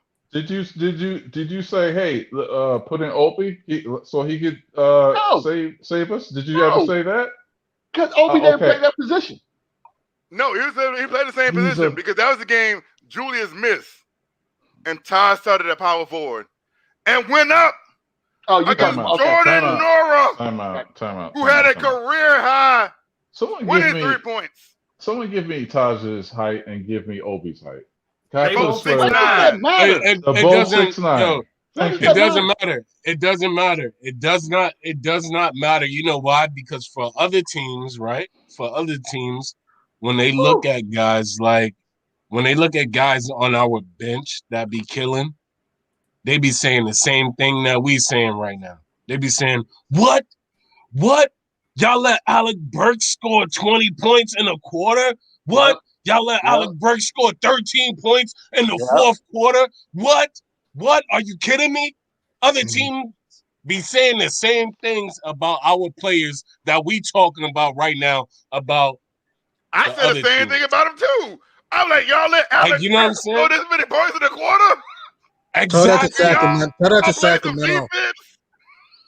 Exactly. First But what I'm had saying is Hold other on. teams be doing the same thing. Other teams Emotional be Kev. doing the same things about our players, and we forgetting about that. We not even talking about our players right now. You know what I'm saying? Like, our players are the people that these people are talking about. They saying, yo, what? Y'all let Obi Toppin come back through and get a putback dunk? What? Hold on. Are you kidding me? Are you kidding me? What you're doing here? Are you kidding me? What you're doing here is saying what we like to call BS. Because no, there's I'm spinning the table. No. There's a difference No, between how is it different? You let Obi Toppin get a putback dunk to where you let Jordan Nora score 23 points. Oh my God! That's the difference. Would you rather? Hold on, somebody Kev. had a putback highlight replay dunk, and you let a guy kill you all night long. He yells too much. Would you rather have a guy score 20 on you, or would you rather be a poster of a 20-something-year-old rookie getting a putback dunk on you? Hey, but City, that's a good question. What in the world? That's a great question, but you have to look at the result. You have to look at the results. The results. I'm not worried about the results. But the result is that in games decided by one possession or less, the Knicks with that formula were 2-8. With that formula that you just mentioned, right? Yeah. You gotta start playing Obi over Taj. You gotta start playing Obi over Taj, man. And that's the same point I made a little bit ago. You do that, the tank is on. The Get tank out of here. On. Yo, come on, man. Yo, get out of here with that tank stuff, man. Come on. If you play Obi over Taj, the tank is officially on.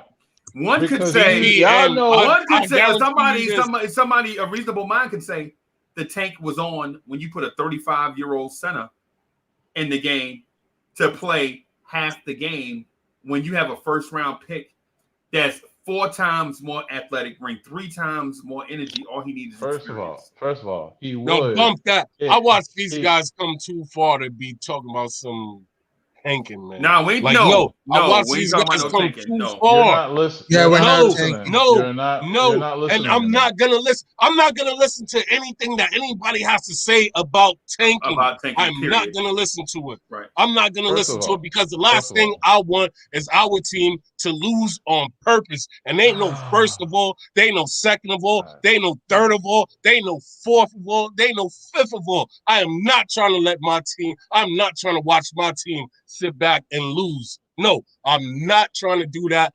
No, I don't care how you want to spin it. I don't care how you want to mix in your sprinkle. No, I'm not doing that. No, the sprinkles are off the table. You can get your ice cream cone without the sprinkle, okay? Okay, you can just have an ice cream cone. Hey, wait. But I'm not about listening to tanking. Whoopi Goldberg, are you finished? All right, great. What I was saying was because Obi. CP, why we gotta call people names? CP, why we gotta call people names, bro? Why you gotta say I ain't got no neck? You know you don't got no neck, man. You know you don't got no neck. Why you calling City? Why you call City Whoopi, yo? That was mad disrespectful. Because that was good. I like it. Look, if you're gonna like, so you say everybody has to be a supermodel like CP the artist. Everybody gotta be Marcus from Boomerang. We different, bro. Well, if you calling Taj a supermodel, I don't know. That's kind of different. Nah, man, nah. He just resembled Taj. Everybody knows CP in Atlanta dating all these fine women. He driving all these fancy cars and wait a minute now. all this stuff, man. Wait a minute now. I'm a single man. I'm not a single man anymore. I'm not a single man anymore. Don't get me hemmed up. You know what I mean? I ain't trying to get you hemmed up, man, bro. I ain't trying to do that. This is a family show. Mommy was good. We making sure CP. We making sure that he is on his best behavior with us. As I was saying, And I got a neck, bro. This is it. What are you talking about? All right, enough. What? Hey, CP always was like, that's enough. You talk about yourself, Uncle Freezy. Let me talk about myself. Listen, Taj shouldn't be on this team, but Taj is on this team for a reason. They do not believe Obi is doing enough to equal winning. And my God, sweet Jesus. Yeah. No more CP. So wait a minute, Rob. Hold on, man. Oh my God, sweet Jesus this Christ. is man. I'm having flashbacks from the first time I came out on this night. Yeah, because you call him G-Man, Rob, and all types of exactly, stuff. Exactly, because there's not an R in my name anywhere. No, listen, no, because CP, we know you getting old. Okay. No, because we know you getting old. It's okay. Hold on, Whoopi. He reminds me of Rob Parker from Fox TV. That's what he reminds me of, Rob Parker. Now, what I was saying was that I remember specifically people was thinking that Obi was a bust. Who are these people? A bust. The Knicks fandom. Up until 2 games. So you're saying in general, we believed he was a bust. Don't say we. Don't say we. Because okay. Yeah, don't say we. I mean, don't speak in absolutes. Don't speak in absolutes. The electoral college of Knicks fans, believe he was a bust, and we probably should have gotten Halliburton over him. This is a fact. Okay, the majority, maybe a small minority, but no, he wouldn't. What I'm saying is that to wait on his development is saying we are going to tank. This is if you Knicks fans. No, you are going to tank. Yeah. Not we. You are going to tank. You on that tank train. Whoopi, I want you to see. I want you to see my view. It don't matter. Listen, bro. I want you to see listen. my view. You are on the tank train. Why don't you join Alfred Payton and be the tank commander? Both of y'all can ride shotgun hand in hand and hold hands and say, "We in this together, bro. We tanking." Because the last time I checked, nobody on this panel is talking about tanking. The last time I checked, nobody in the chat is talking about tanking. Except for you. Except for you, bro. I said if they played Obi over Taj, then that's saying they're I don't understand this. And we all know that they're not. It's like playing Frank. It's like playing Frank over Peyton, who is garbage. Because we know Frank is not even Frank doesn't do as well as thing. It's just basically waiting on development over something that you know what you're going to get. Otherwise, what's good? You know what you're going to get with Taj. But you don't know what you're going to get with Obi. Why are we continuously putting Obi's name and Taj's name in the same sentence when they don't play the same position? Why are we talking about that? Why is that the narrative here? He's a forward, isn't he? Don't they both play forward? No, Taj plays the 5. Taj is except that stupid lineup in Milwaukee where he put Nerlens Noel and Taj together. Because Randle was hurt. So I need for you to get your words together, form a sentence, and tell me why we're continuously putting the same. We're putting Obi Toppin and Taj Gibson in the same sentence. Why is that? Because someone said. Be specific. Someone said that was me. And the reason why I said it, G-Man, is this. I believe we can provide lineup flexibility. I agree. Right? I don't think you always have to go with a traditional big. I agree. In all of your offensive and defensive lineups. So if there's a situation where we can play Obi at the 5, Knox at the 4, Burks at the 3, Quickly at the 2, Rose at the 1 on that second unit. Yep. For offense only, because we know we're gonna give up. You're giving up defense. Oh yeah. Right. Yeah, you're giving up defense. Yeah. But at the same time, our problem is not always has been defense. Our issue is in the third quarter, teams stretch from us, right? Teams stretch on us because we don't have offensive punch. We don't look to come out with offense instead of defense all the time. You know what I'm saying? What I'm saying is provide an offensive lineup that can at least keep the lead when Randle and Barrett go to the bench. That way, Julius Randle don't have to stay in the game all game long. 40 minutes. And then at the end of the fourth quarter, he looking like he could just lay down and take a nap. Yeah. You know what I'm saying? What I'm saying is provide flexibility, right? But if you do that lineup with Taj, it messes up. It throws the whole balance off, right? If you go Rolls, Quickly, Burks, Knox, Taj, guess what? Taj Gibson is not a threat from three. Taj Gibson is not a threat to take the ball from 20 feet away and drive to the basket and dunk on your big man. I agree. Obi provides that, right? So what you just described was an athletic lineup. What you just talked about was an athletic lineup. Where you could spread the floor. Yeah. D Rose can run the pick and roll with Obi Toppin. And Obi Toppin, the thing y'all said that Taj Gibson brings to the table, like what does Taj do good? So Taj is a great screener, right? Yep. So he brings that to the floor. And he's an excellent baseline communicator on defense. Yes. Right? When he's in the pivot, he communicates to everybody on the floor and tells everybody where to be against the offensive set that's coming their way. Right. Thank you. That's what Taj does, right? But every once in a while he hit a three. I win again. Every once in a while. But what are we talking about? But CP, what I'm saying, but CP, what I'm saying is this: defense is not the reason why we're losing games. The reason why we lose games is because when Randle and RJ get tired, we don't get consistent scoring from our role plays. It's the same thing Hoodie Cab lost his voice over. Hoodie Cab is legit telling y'all that the reason why Hoodie Cab legit said God made he said when God made Alec Burks, he made him Kobe Bryant at 60%. Right. And he was right. And the fact, Breezy.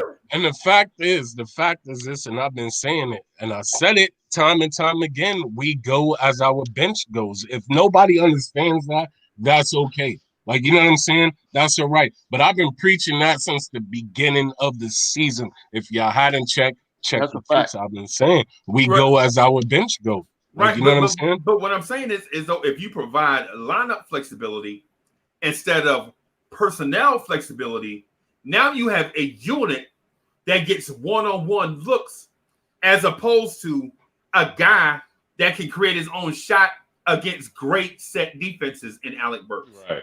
See, right. So that's what I'm saying. I would agree with what you just said, but there is one obstacle in the way to that whole synopsis, and that's Tom Thibodeau. So Tom Thibodeau right now is not in a place to where he's going to sub the entire unit. He's not there. Where he's going to sacrifice.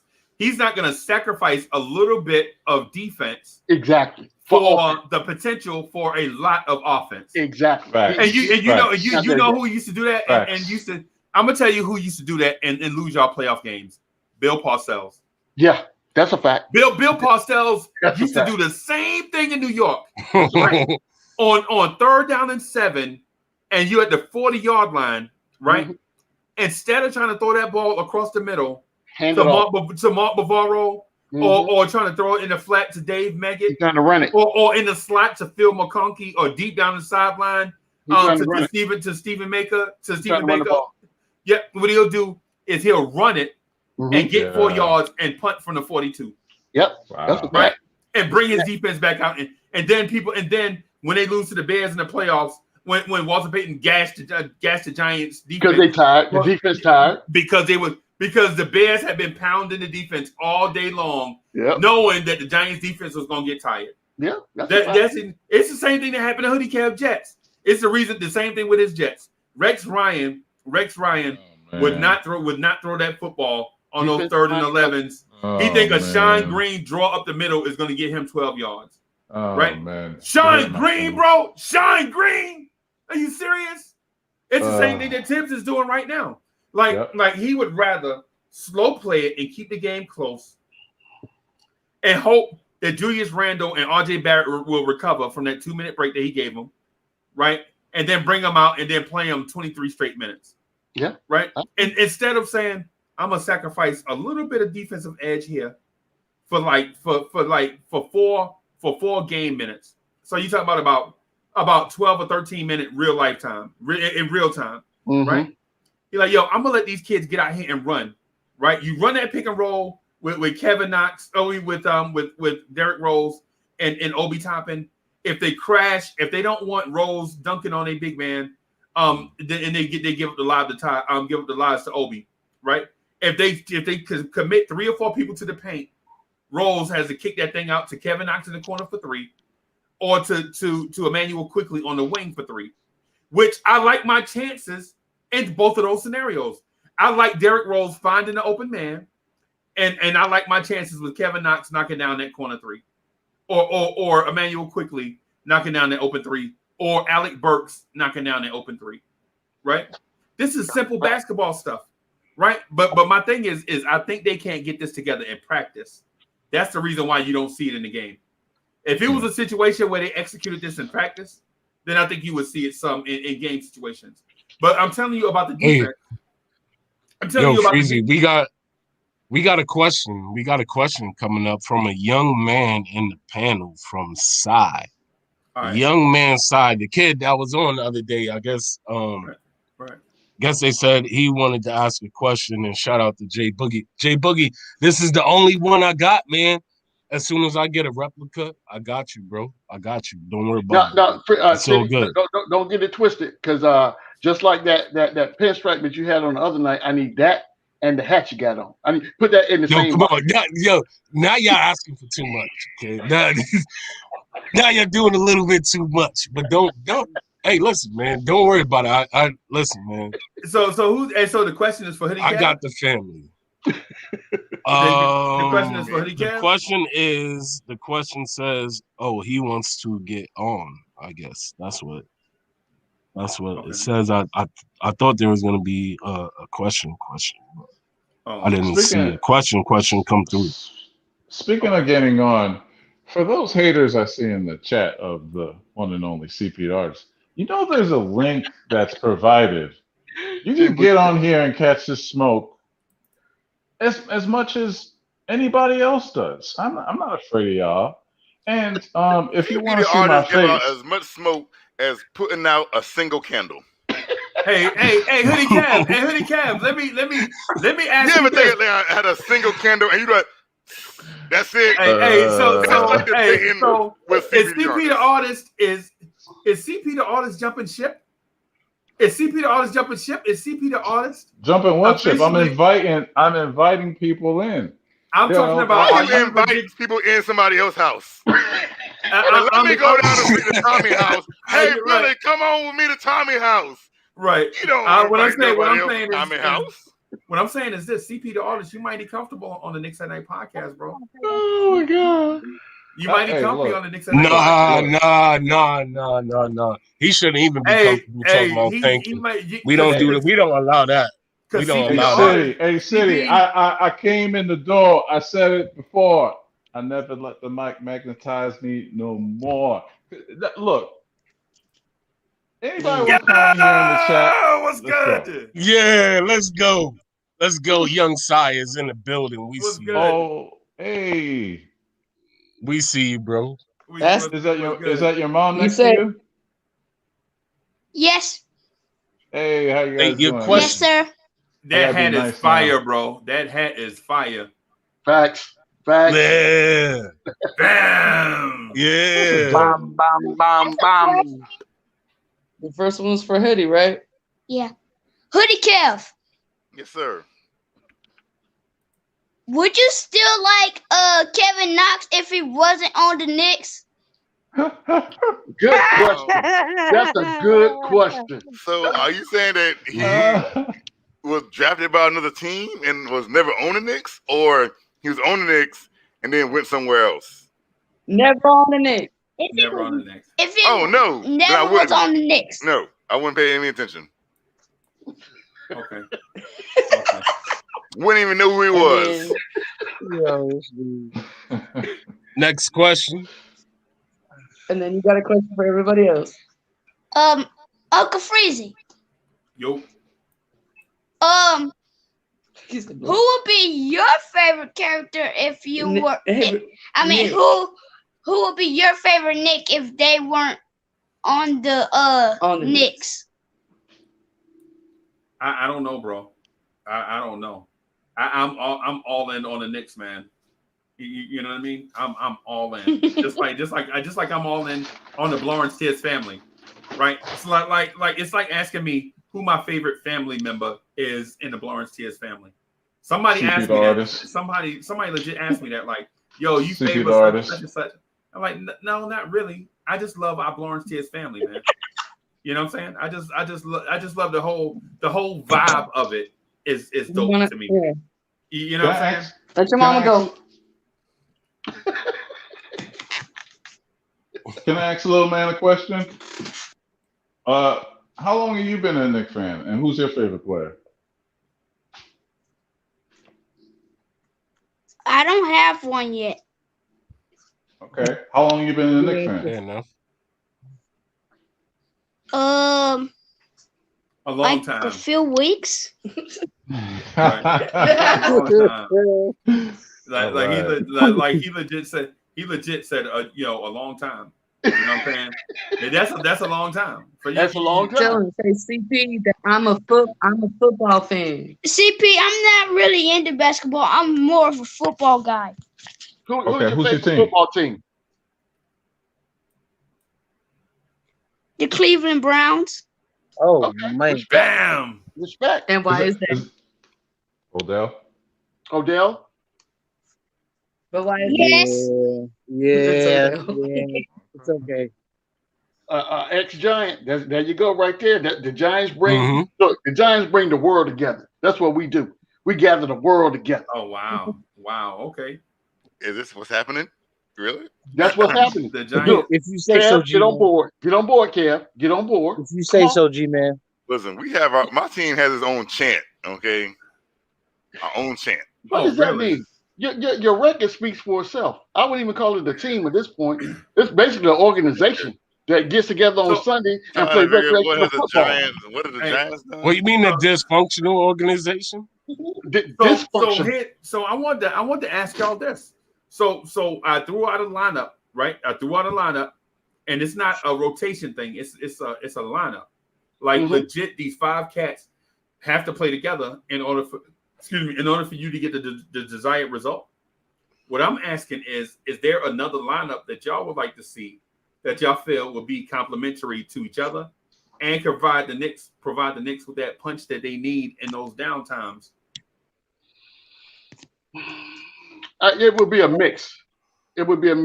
So my lineup would be, I would have, and this is coming off the bench. I would have Rose at the 1. I would have Burks at the 2. I would have, let's see, Rose, Burks. Obi. I would have to have Taj at the 5. And I know I'm sacrificing there because we talked about athleticism, but I would want him at the 5. And then I'm missing somebody. Who am I missing? I'll probably bring Knox in. I will actually play Kevin Knox. And I know I don't believe I just said that, but I would. So are we talking about just the guys that are we talking about the guys that are playing right now? Yeah, the guys that are on the team right now. I'm talking about the second team coming off the bench. Who, if I'm subbing the entire team, the entire squad, that is who I'm bringing in off the bench at one time, strictly for an offensive punch. That would be my 5. And it depends on, I guess it would be situational too, based on who we're playing. And because I mean that's gonna predicate who you play and who you don't play, right? And that's you have to adjust based on where those strong points and weak points are and what you're giving up in the lineup. But that would be who my starting 5 is. You know what I would do? You know what I would do? And I'm gonna interject something because this man literally had a crooked Z for a finger. So I would go with Rose, Quickly, Burks, That's what I Taj, forgot. and Pell. Yeah. And Pell. Like, dude literally got a crooked Z for a finger. So And I'm gonna fuck go the with back. I gotta at least acknowledge that and put him in, although it was only one game, but I gotta acknowledge that the man did that and came back and got 2 blocks after that. He did. Well, you know, That's hard. we might as well put He his could have jersey said up. this. No. I'm might not as talking well about put putting his his jersey up in the Raptors right now. I'm not saying that. What I'm saying Let's is, go what I'm ahead saying and is, rename what I'm saying is 3rd that Street, man could have said LA this. Street. He could have said this. Listen, that man could have said this. You know what? Oh, yo, I'm hurt. Guess what? Let me go to the bench. Sub me out. Like, you know what I'm saying? Sub And me. he did it and he played. Right. That's all I'm giving him respect for. You talking about throwing his name up in the Raptors and all of that. Nobody said that. I didn't say that. I'm giving him You made props me for doing yawn. what he did. Thanks a lot. You made me That's yawn. okay. Yeah, because you know you was wrong. That's okay. I'm about to go lay down in the bed. That's okay. You can yawn when you Kev. wrong. That's okay. Peace out, Kev. That's okay. But you know, That's okay. and Freezy brings up an interesting point, right? If Tibbs ever gets to the point to where he's comfortable enough to sub, you know, major, and he was close in the last game, because if you look at the people that finished the game, that wasn't a normal rotation, not even normal. Right. That was something totally out of left field, right? And I think that was based on the performance and what people were doing during the game. So I think that if he stays the course and he pays attention to what the performance is going on the floor, then we're more apt to see different rotations closing out the game. And hopefully we don't wait till the fourth quarter. We need to start that coming out of the locker room in the third, because our third quarter has always been our Achilles heel. Always. Right. Good point. Man, y'all got quiet. Okay. I got IQ, Rose, RJ, Obi. Yeah, is RJ playing the whole Randall. This is a sub, Mama said. No, RJ we're talking about bench players. He didn't say nothing about no whole game. He said just putting it in to make an offensive push. That's what the question was. No, right? we were talking about bench players. Who would you sub in? Oh, bench players? Mm-hmm. I was saying, like, what type of rotation or shift, like what kind of unit would you put in for offensive punch only? That's my offensive punch right there. Okay. How about this? Put How about Randall this at the 5, OB at the 4, RJ at the 3, and then put Rose and Quickly at the backcourt. But that defeats the purpose. How you gonna put RJ and Randall in a lineup when we trying to do a lineup to give them a break? You should have give them a break. No, ain't no breaks. Ain't no breaks. I know that's the reason why they tied as hell at the end of the game. Ain't no breaks, man. Ain't no breaks. Wow. We're gonna have a We break got on the Androids court. We're playing. gonna have a break on the court because you got Rose and Quickly coming down on the court. What you call it? Randall ain't got to be the point forward. He could just go down the court and just set up and bang with big men. Get open. Yeah, and bang them. That's it. That's the offensive punch right there. And then OB coming on the sideline. He wide open. You can either throw him the alley. You know what I'm saying? Okay.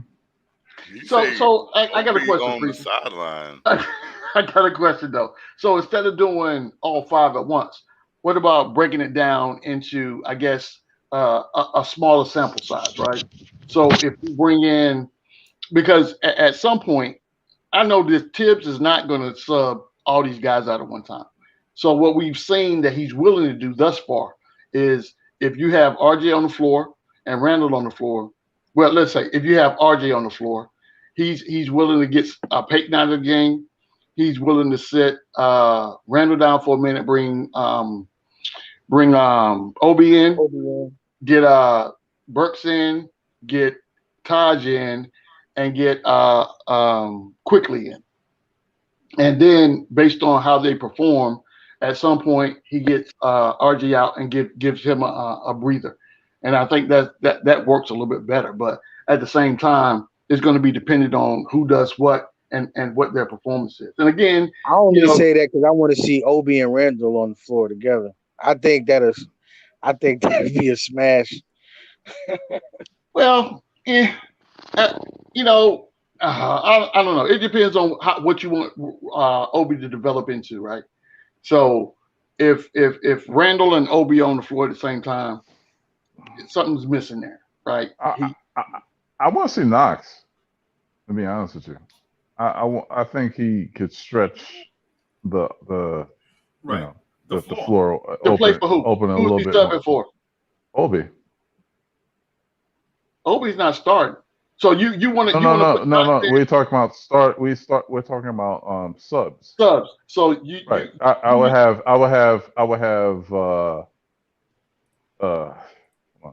Rose, Quickly, Burke, Knox, and Taj at the 5. So you wouldn't play Obi? For my instant. Hell no. I already just went through 25 minutes of telling y'all I think he's trash. Hey man. You know what? But you got against Obi, man. Listen, I love it. You know why? I'm gonna tell you why. Because I remember the same conversation we had about Randle this time last year.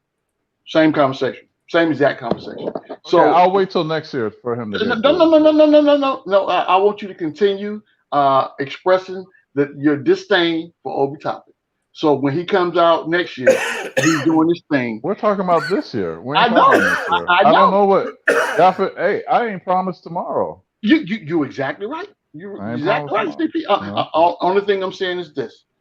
I'm basing what the history of where Obi Toppin has been, what he's done thus far, and the glimpses that I've seen him produce at this point in the season. That's the only thing I'm basing my thing on right now. I hope he gets better. To be honest with you, he will. I'm rooting for him to get better. That's one thing I don't want to do is to root against like the young kids that are playing. You know, I want them to get better.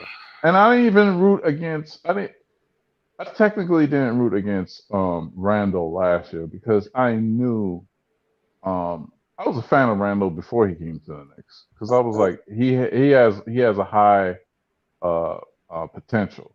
I thought last year the thing was that Mook was getting a boatload of the shots, and the thing that Randle had was just bad habits. And if you could just fix a bad habit in a player, you know, it'll be okay. You know what I'm saying? But you know, we don't see that spin dribble, you know, that he's always do. You know what I mean? They knocked that out. So we're seeing a better product. Now all I just need from Obi is just a lot more aggressiveness. You know what I'm saying? And that's it. Right. Hey, so got to think real quick. Just want to ISO real quick, y'all. Just give me a few minutes. So for one, if you like what you hear, subscribe to the channel, smash that like button. We need to get these likes up. Share it on your social medias. You know what I'm saying? Come in here and join the Blorange TS family. Yo, so myself, Dolph City for real, and Hoodie Kev have agreed that when we get to a certain like number, we are going to send somebody in this chat autograph swag from us, right? We don't know who yet because it's going to be random. I guess we'll figure out a way to randomize it in order. So City, where are we sitting at right now for the likes count? Let me check. Hold on. 57. Give me 57. Give me a second. I mean, Derek Fisher, what are you doing? Why is Kobe Bryant running the point, Derek Fisher? What are you doing? Yo, listen. I got to score and facilitate at the same time. Bill, get him out of the game. We at 57, right? Y'all already know the number. We talked about it, right? What's the number? What's the number? What's the number? We talked about it. Kev, we gotta keep it a buck. All night. Number one. We gotta keep it a buck. We gotta keep it a buck. That's where it's at. So 100. Y'all get those Y'all get those likes up to a buck. You know what I'm saying? Get those likes up to 100, and yes, y'all will get the autograph jump off. Right. The autograph jump off. Y'all get the autograph joint. Easy. Early. You know what to do. So what we'll do is this, right? If this live stream reaches 100 likes before we jump off, what we'll do is we'll send not only the Knicks at Night the Blorange Tears Knicks at Night podcast team Knicks at Night podcast hoodie. I'll throw in the hat as well. I'll throw in the bucket. I'll throw in the bucket to go with it, right? And what we'll do is we'll autograph it and we'll send it to somebody in this chat. So all we're saying is once we get to 100 likes, then we're gonna place the order live on air to let y'all know we ain't playing. We're gonna pay for it live on air, get that joint sent to somebody in this chat. Everybody's deserving, right? There's a lot of people deserving, right? There's a lot of people deserving of the joint. But you know what we'll do? We'll get the joint. We're gonna put our thing on it to let you know this ain't just a machine. This ain't you just receive something in the mail from a random. Cats legit touch this thing and care enough about this joint to put their hands on it and to send it to you. You know what I'm saying? So when you rock that swag, you know what I'm saying, out and about, when you represent the Blorange Tears family, you can say, yo, you know what I'm saying, my man, you know, Hoodie Kev, Hoodie Kev legit stopped yelling for a few minutes in order to sign this thing. You know what I'm saying? You can be like, yo, City for real, legit stop chopping it up with the virtual chat for a few minutes in order to sign this thing. And Uncle Freezy legit stopped working one of his 8 jobs long enough to sign this thing and send it to me. You know what I'm saying? So once we get to 100 likes, man, we're gonna go ahead and do that. Somebody keep an eye out on the like counter.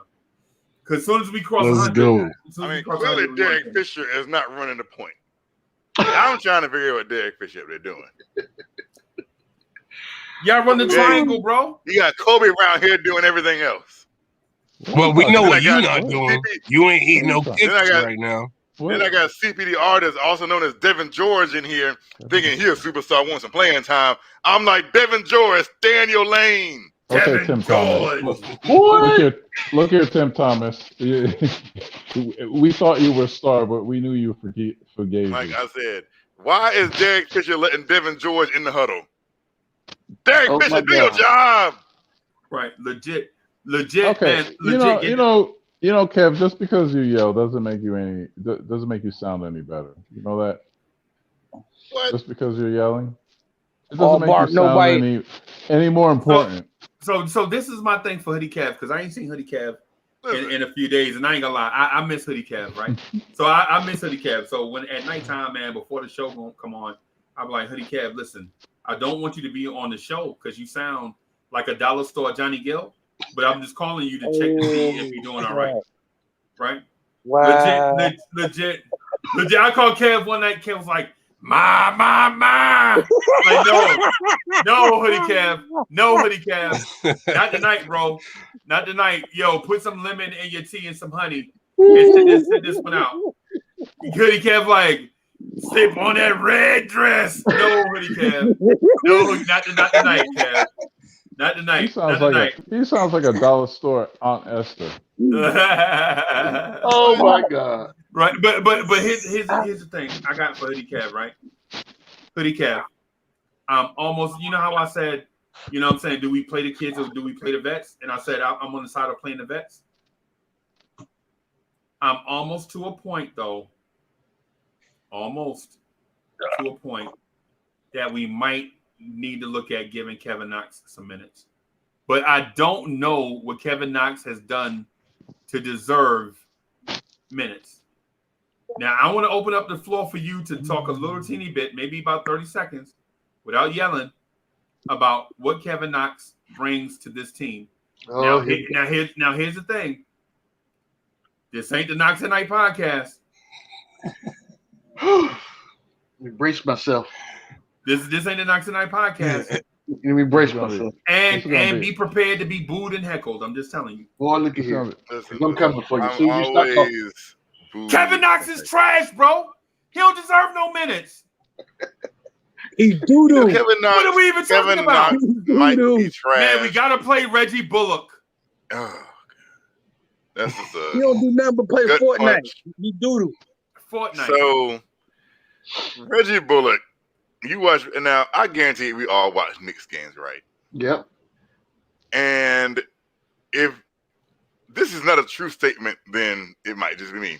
Y'all watch like every single game, and then you do like 3 or 4 moments in these games. Y'all be like, what is Reggie Bullock out there doing? Yeah, absolutely. What is he doing? Absolutely. That comes up every game. Every game. And so I get in my situations, like people say Reggie Bullock can play this amazing defense. When I legit saw Grayson Allen beat Reggie Bullock off the dribble. And he didn't cross him up. Who? Grayson Allen, formerly of Duke University. I know y'all Mr. I'm going to trip you up and everything else.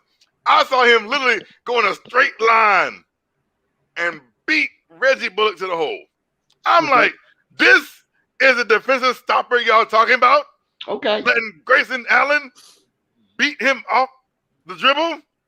Really? So you're talking about one play again? One play. I can talk about 8 million plays. Okay. I've seen from Reggie Bullock. Like, what are you out here doing? You are literally out here. You are literally out here, Reggie Bullock, for cardio. Because you are too cheap. What about Kevin Knox? Oh, I see. What about Kevin Knox, He man? mad because So Reggie the Bullock thing about Kevin Knox is taking his this, minutes. right? How many times do we watch a game and you're like, man, I wish we had a legit. Man, that 30 seconds fly by, man. I wish we had a legit. That was a minute. You gave him a minute. That 30 I'm seconds still flew by. going. How many times do we sit here every game and be like, man, I wish we had a little bit of length on the wing. I wish we had a 6'9" wing out there that can guard some of these longer wings. I wish we had somebody who had a little bit of size on him. Oh, wait a minute. We do. He's on the bench. But yeah, we getting bullied. We putting RJ Barrett, the golden boy, in uncomfortable situations. He has to guard bigger players. But he can do because it, though. Reggie Bullock couldn't guard my grandma sleeping in the bed. Hey, but RJ Barrett has heart. RJ Barrett got heart. RJ Barrett got heart, bro. Don't That's get great. this thing twisted. He Don't always get this great thing- to don't have get this thing heart. twisted. That don't mean that he's gonna be getting killed. Freezy, He can I has ask you a question? Can I all the ask you a heart in question? the world. Yo, can I ask you a question? So you mean to tell me you are going to rely on somebody that they mama said all you got to do is give him a pizza and he'll be okay? Right. What? Give him a steak and he gonna be all right? This is what we talking about. Man, You come came on the man. Knicks at night. You came on the Knicks at Night podcast. Yup, I sure did. and talked about something that somebody mama said. I saw Allen Iverson mama giving him, she had to sit behind the bench. Larry Brown had to get her seats behind the bench to keep Allen Iverson in check. And you talking about Kevin Knox's mama? This is what that's what you came on the Knicks at Night to say? That's all you got?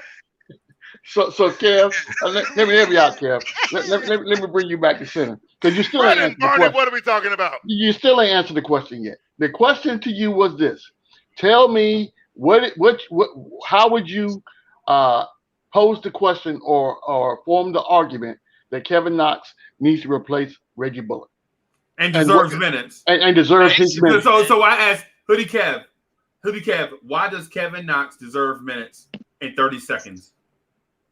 And we 2 minutes into the conversation, and you answered the Kevin question. Knox is more athletic. Kevin Knox is a better shooter. Kevin Knox is a longer defender. All of these above than Reggie Bullock can do. Kevin Knox is probably a more consistent scorer than Reggie Bullock will ever be in his life. That's why. That sounds like a bunch of conjecture to me, Kev. Is it really? How? How is that conjecture? Because is Kevin Knox not 6'9", 220-some pounds? What's his shooting percentage for the year? He's shooting 41% from three, higher than Reggie Bullock. 41%. Higher than Reggie Bullock. How many games? Oh, now hold on, because I asked you a question. That's the argument. No. How many games? No. Because here's the thing. This is what G-Man did. This is what he wasn't expecting that number. So Yes, what he did was he tried to ask another question. He tried to ask another question to bring it down. No, he wasn't. That's pretty good. Let me see something. Let me see if we can throw something else in there. That's not what I did, Kev. What I did was I wanted. But here's the thing. Do you care? How is that a fair? How is that a legitimate question? When I say Kevin Knox is shooting 41%, they say, "Oh, how many games is he playing?" Because there has to be a reason why he's shooting that high. Maybe he's shooting that high. I done seen that kid let people blow He past. could have played 2 games. Have you seen Reggie Bullock?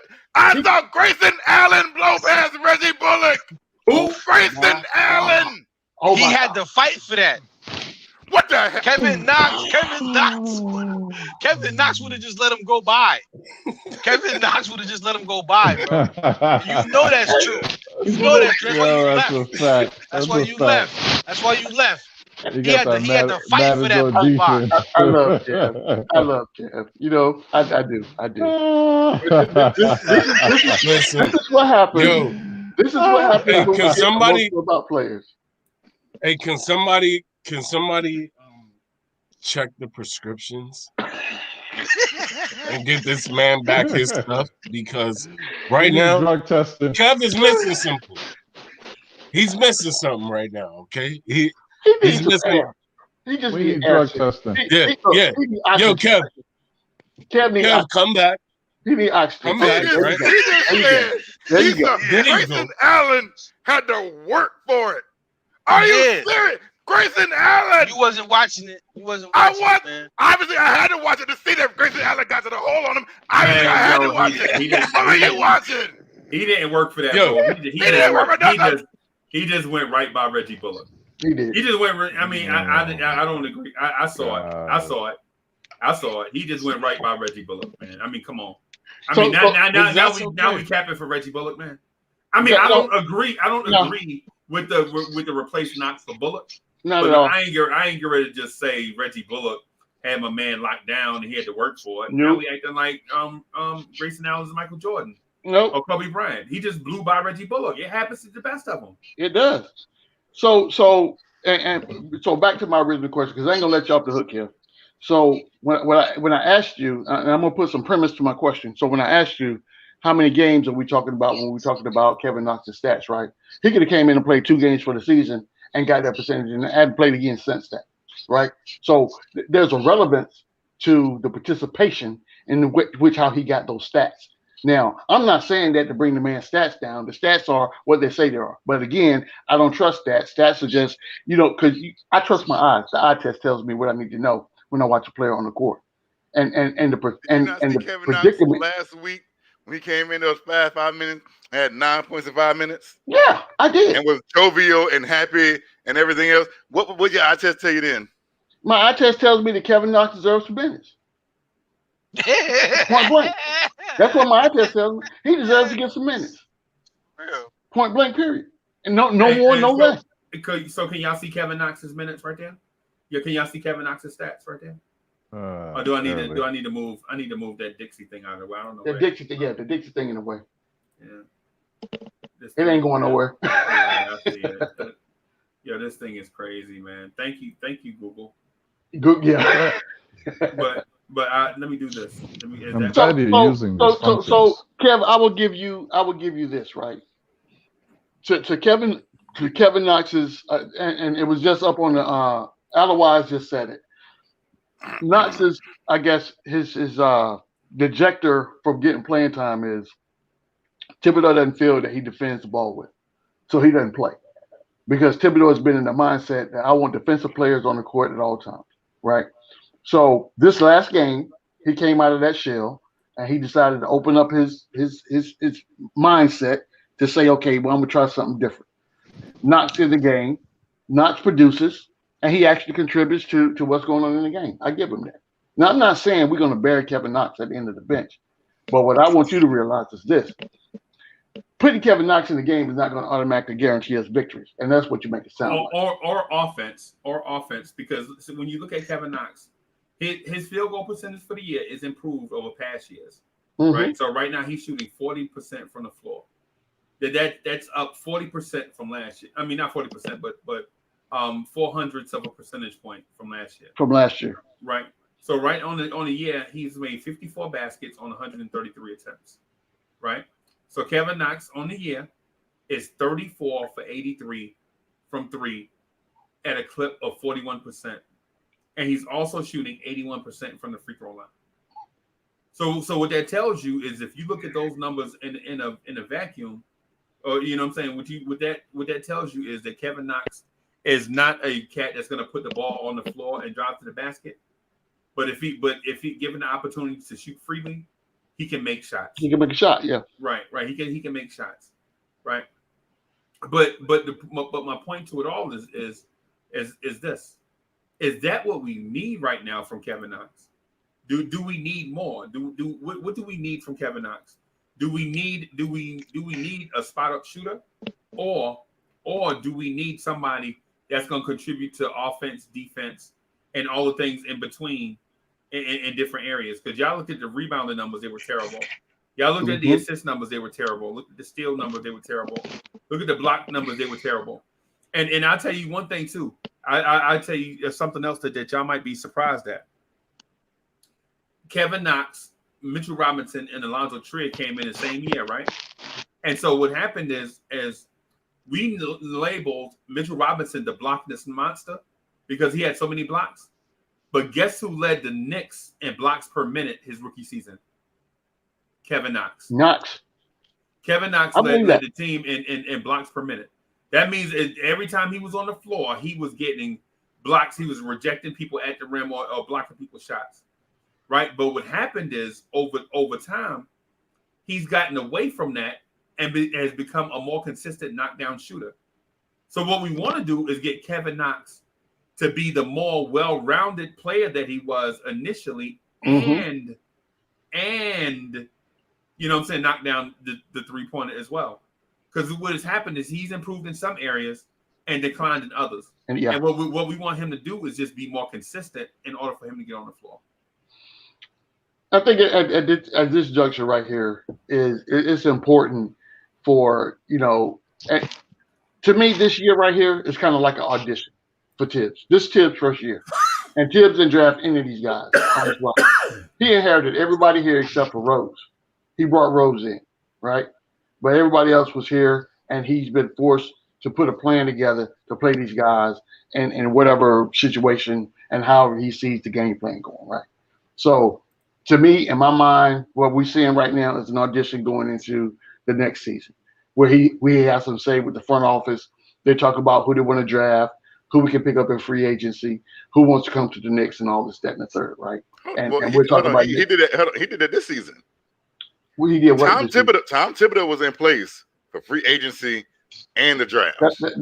In the draft, Tom Thibodeau was sitting right next to Leon Rose when Leon Rose drafted Obi Toppin and Emmanuel Quickley. So I'm not going to sit here and say he ain't has that. He came in and everybody was already here. No. Because on draft night, Tom Thibodeau was sitting right next to Leon Rose. Okay, so he got two players off this 15-man roster. Okay, I'll give you that. No, he was in place when they picked up Elfrid Payton's option or re-signed Elfrid Payton. He was in place when they picked up Reggie Bullock's option. He was in place when they signed Alec Burks and Nerlens Noel. Tom Thibodeau was in place with Leon Rose when all of this took place. So let's not pretend Tom Thibodeau didn't know what was going on. He walked in a situation that was already established. Okay, so everything. I see what he's saying. I mean, I understand, but what I'm saying is this: it's not like you really have a choice, right? So I'm basically coming in telling you, Kev, this is what I got. But how does he not have a choice in year one? This is what I'm telling you. He will have a choice in year two. This is what I'm telling you. Let me shout out my guy JJP NYC. What's good, brother? What's good, JJP? What's good? I bet you somewhere cooking right now. What's good?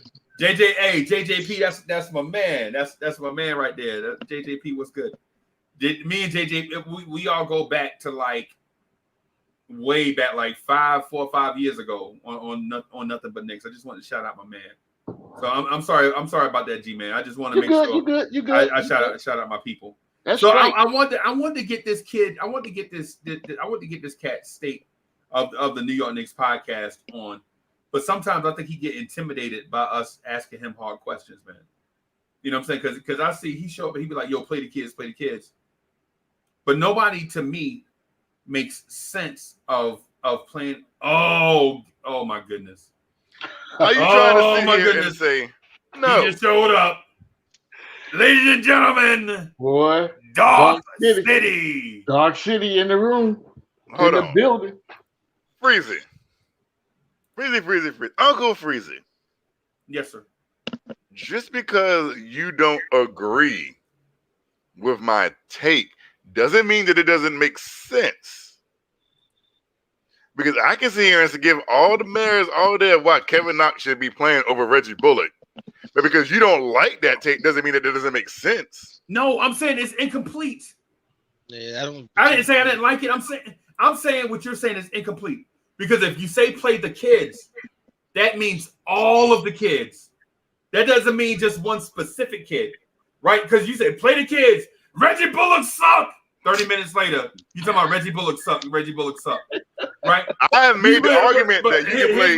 Here's my thing. Here's my Hoodie Cav impression. Play the kids. Reggie Bullock suck. Reggie Bullock. And I'm like, bro, what is Reggie Bullock have to do? Because here's my playing thing. The kids because Kevin Knox is not the only kid on the roster. So let me bring this up. So I'm gonna say this, and this is all the kids, right? I'm gonna give a rundown. If this team didn't have Reggie Bullock, Frank Ntilikina would elevate to a regular contributor as the defensive wing player on this team. Because in essence, he does the same exact role that Reggie Bullock plays. Taj Gibson is old and does not have the foot speed to keep up. And in today's game, you don't need, not that many teams around the league have a traditional backup five that's going to come in there and wreak havoc. There's not that many teams that have that. So even if you wanted to play him sparingly, there's times you can play Obi Toppin at the backup five and get away with it. When he has a guard, Thanasis Antetokounmpo, who's playing the backup five for Milwaukee. Okay, right. When he got to play Claxton, who's the backup five for the Nets. Or what's the kid in New Orleans? I can't even think of his name. Jackson Hayes. Okay, can I trust Obi Toppin to play those guys? Yeah, I'm sure I can get away with it for a little bit. I don't need Taj Gibson, who can't keep up with any of them players anyways, wasting time. People want to say Alec Burks. Oh, Alec Burks is creative and he can break down the defense and he can do this. Yeah, like every 3 games he can do that.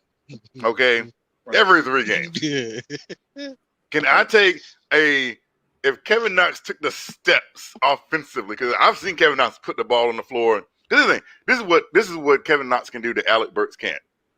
Kevin Knox can put the ball on the floor and get to the hole in like 2 steps. Kevin Knox can legit stand at the top of the key. Going right, but what happens when somebody take his right hand away? Well, they got to do that first. But if Kevin Knox puts his head down, and I've seen it this season, I've seen it a couple games ago. Kevin Knox puts his head down and gets to the rim. Kevin Knox gets to the rim, and he ain't gonna try.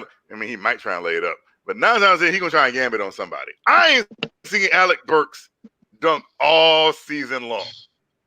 Has anyone? I might be wrong. Please give me a time where you've seen Alec Burks dunk the ball. We don't need for Alex Burke to dunk the ball. We need. It'll be nice. I would like to see it. We need for him to shoot threes. Nice for my entertaining pleasures. Okay. If this was an all-star game, I would agree with you, Kev. But I need for Burks to score percentage shots. That's what I need for Burks to do. You said what? I need for Burks to score percentage 3-point shots. I would like that to happen too. Every 3 games when he does it. But the games in between, when he need 8 points and 7 points on 3 for 12 shooting, I think Kevin Knox can do a little bit better than that. So yes, I think Knox, Obi, and Frank should play over Bullock, Burks, and Taj. And we probably, and this is no lie, we probably have a better result. Oh my God. We'd probably have a better result and not that much of a headache. Will Kevin Knox get beat backdoor? Yeah. Yeah, he will. Yeah, he will. Will Frank be inconsistent offensively? Yeah, he will. Will Obi Toppin give up rebounds? Yeah, he will. But guess who all will do those same three things? Alec Burks, Reggie Bullock, and Taj Gibson. Say that so name what again. are we talking about? If the players playing ahead of them are going to do the exact same thing as the players who should replace them. Because guess what? Reggie Bullock, Taj Gibson, and Alec Burks, at this point in their careers, they're not getting any better. They are not getting any better. But guess who could get better? Kevin Knox, Obi Toppin, and Frank Ntilikina. Again, let's pause. Take a woosah moment. Hold on. I'll do it for you, Kev. Just because you can't do it. Kev, I'll do it for you. Let's give you a woosah moment. You have wasted 22 seconds of my life. Do you know what I could have did with those 22 seconds? A lot. You could have gave them to Kevin Knox. Breathe easy. This is ridiculous. You know, I really wish that there was a point in time where we could see the lineup that you're talking about, just so you could see in real life, in a real game situation, what that would potentially look like. I wish that would happen. Lineup? What lineup are you talking about? The one you just said. You want Frank. Where Kev coming from, you want Frank, Obi, and Knox in the game instead of Taj, Burks, and Bullock. That's what you just said, right? I've seen them in the game at the same time, and it looks fine to me. What was the outcome? Did we win the game? Tibbs. I'm with Tibbs on this one, Kev. Do you remember that preseason game? I'm an old man, Kev. My memory don't go back that far. It was a preseason. I think it was the third preseason game we played. Right. It was the game where Kevin Knox hit like 7 threes. Yeah. And the Kev froze. See, that's the internet guy saying, "Hey, you about to say something that was totally wrong." You know what that was? I'll tell you what that was. The game that played with the rest of the kids.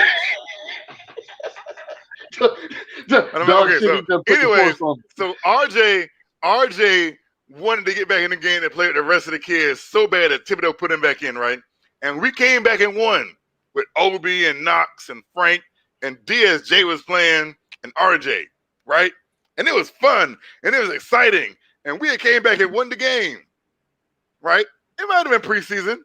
Okay, yeah, but they were still out there playing other NBA players too. But I saw it. I saw them running up and down the court. You know who you saw right now? Getting defensive stops. I saw it with my own 2 eyes. I'm gonna tell you who you sound like right now. Coach, though. You sound like Allen Iverson when he had that whole practice conversation during that news interview. Practice?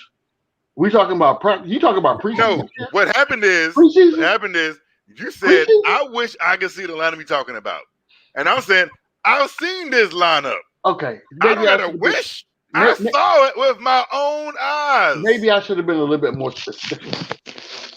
I'm talking about in a game that matters. To where we sit, because if you're talking about preseason, okay, you saw what you saw in preseason. How many times has that lineup predicated itself during the regular season? That's because the head coach is a dinosaur. Look, I didn't ask you that. It's not that he a dinosaur, man. He just sees that these guys are not ready for these type of situations. Dinosaur. Not listen, let me. I hate because I know y'all love Tom Thibodeau so much. No, it was so much better than last year. Oh, Tom Thibodeau needs Coach of the Year. He's the greatest coach since Red Auerbach. Oh, Tom Thibodeau. I figured you out, Kev. But y'all want to throw rose petals at Tom Thibodeau's feet like he's King Jaffet Joe. What I'm not gonna lie, Tom Thibodeau is not King Jaffet Joe. Kev, what I'm not gonna allow you to do is deflect. You're good at deflecting, but that's not what I'm allow you to do. Deflecting. You trying to deflect because the question to you was this: And you went all around the bend to try to skip over the question and get to another point to get everybody off the specific question. And my specific question to you is this. Sugarcoating and manipulating. After the preseason game that you just mentioned, that you just spent about 30 minutes going over, and this is what you're seeing. My question to you is this. When has that lineup manifested itself throughout the year that you're talking about that happened in preseason? That's my question. Straight to the point. So you're trying to say no, because I'm going to be specific. So let me be specific. Let me ask you. Are you trying to say when have I seen Obi and Knox and Frank on the court at the same time? No, my question is this. This is my question. Because make sure you get it right. The line. Listen to me now. The lineup that you just talked about. Who? First of all, let's go over the lineup again. Who's in the lineup you talk about in preseason? Who was the DSJ is not even here no more. Right. Right. So I guess that. I mean, I can't see him play. Right. Frank, Knox, Obi, and RJ came back in the game, and I think DSJ. Okay, so out of that, I don't know who's playing what position, but that's a brother. We're gonna take DSG out, and I'm gonna give you a freebie on that one. But out of all those players that you just named, when have they all been on? When has that lineup predicated itself throughout the course of the season? So Knox and Obi have been on the court plenty of times together this season. No, that's not what I'm saying. I'm not saying which player was in the game. What I'm asking you is the lineup that you just mentioned, minus DSJ. When has that lineup been on the floor at the same time this season? That's minus RJ. DSJ. No, because DSJ. No, because what you're saying, RJ isn't playing with that unit in the regular season. Okay, that's. But what happened is this is what happened. RJ came back in for Quickly, or was it DSJ? One of the two, I can't remember specifically, but RJ subbed back in because I remember RJ wanting to get back in the game so bad that I think he subbed him out for Quickly. It was either Quickly or DSJ. But in the regular season, it was DSJ. So it was DSJ. So Quickly was still in the game. Because it was Cleveland. Word though, JP James. Word. So I've seen Quickly, Knox, and Obi together thriving. Not the question, Kev. Not the question. The promised land. Not the question, Kev. The question again is this: the lineup that you just mentioned, minus DSJ. When has that lineup been on the floor this season? Is the question. So I'm gonna clarify a little bit. I keep asking you to. I keep answering the question. Minus RJ, I've seen that lineup plenty of times. I've seen Quickly, Knox, Obi, and Frank on the court at the same time. Right. But hey, have they produced to help us though? No. So what Kev doing is semantics, man. Semantics. Because I saw that lineup too, and you know when I saw it? At the end of the game. When we were beating teams by 30. Yeah, we played garbage man. Yeah. Right.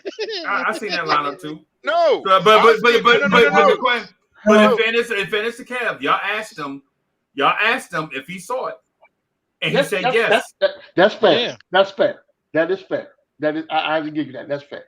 I have to put it in a better context, but I give you that. Now you know Freezy. We talked about Freezy, now you know why I said, and I said it, and I'll say it again.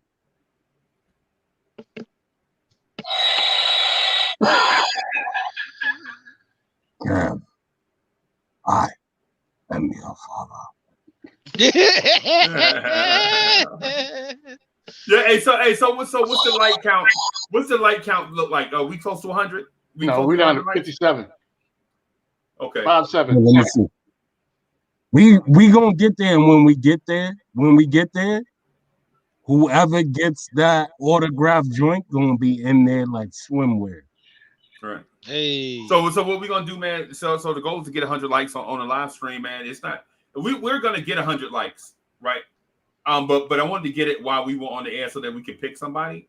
I don't want to pick nobody off the air. The videos always get like 100 likes or whatever, right? Because the people that watch the replay, and I love y'all, the ones that watch this on the replay. You know, we got to show y'all love too. You know what I'm saying? We appreciate y'all watching the videos and all of that stuff. Watch us chopping it up. But so I'm gonna hang out for a few more minutes, man, because I got the next morning drive coming up at 8:45. You know what I'm saying? I'm gonna be on here hot and bothered because Hoodie Kev could not present a reasonable argument for why the kids should play. I literally the first words out of his mouth was Reggie Bullock. And I'm like, Yo, Freezy, can Darth City come on the morning drive? Hey man, help yourself, because I think CP the artist is trying to invade the Knicks at Night podcast. Listen, I gotta be up tomorrow anyways because I got to go grocery shopping at Walmart. Well, technically, I've already done my grocery shopping. I just got to go pick it up, which means I'm gonna be up early in the morning. Notice how CP just kind of snuck out of the room all nice and quiet. I texted him too. He was like, "Man, my phone died." No, you killed your phone. Well, he answered your text. Killed your phone. It didn't die. You killed it. Hold on. I see something. Hold on. RC Creative. I see you. RC Creative. I'm talking to you. If you don't get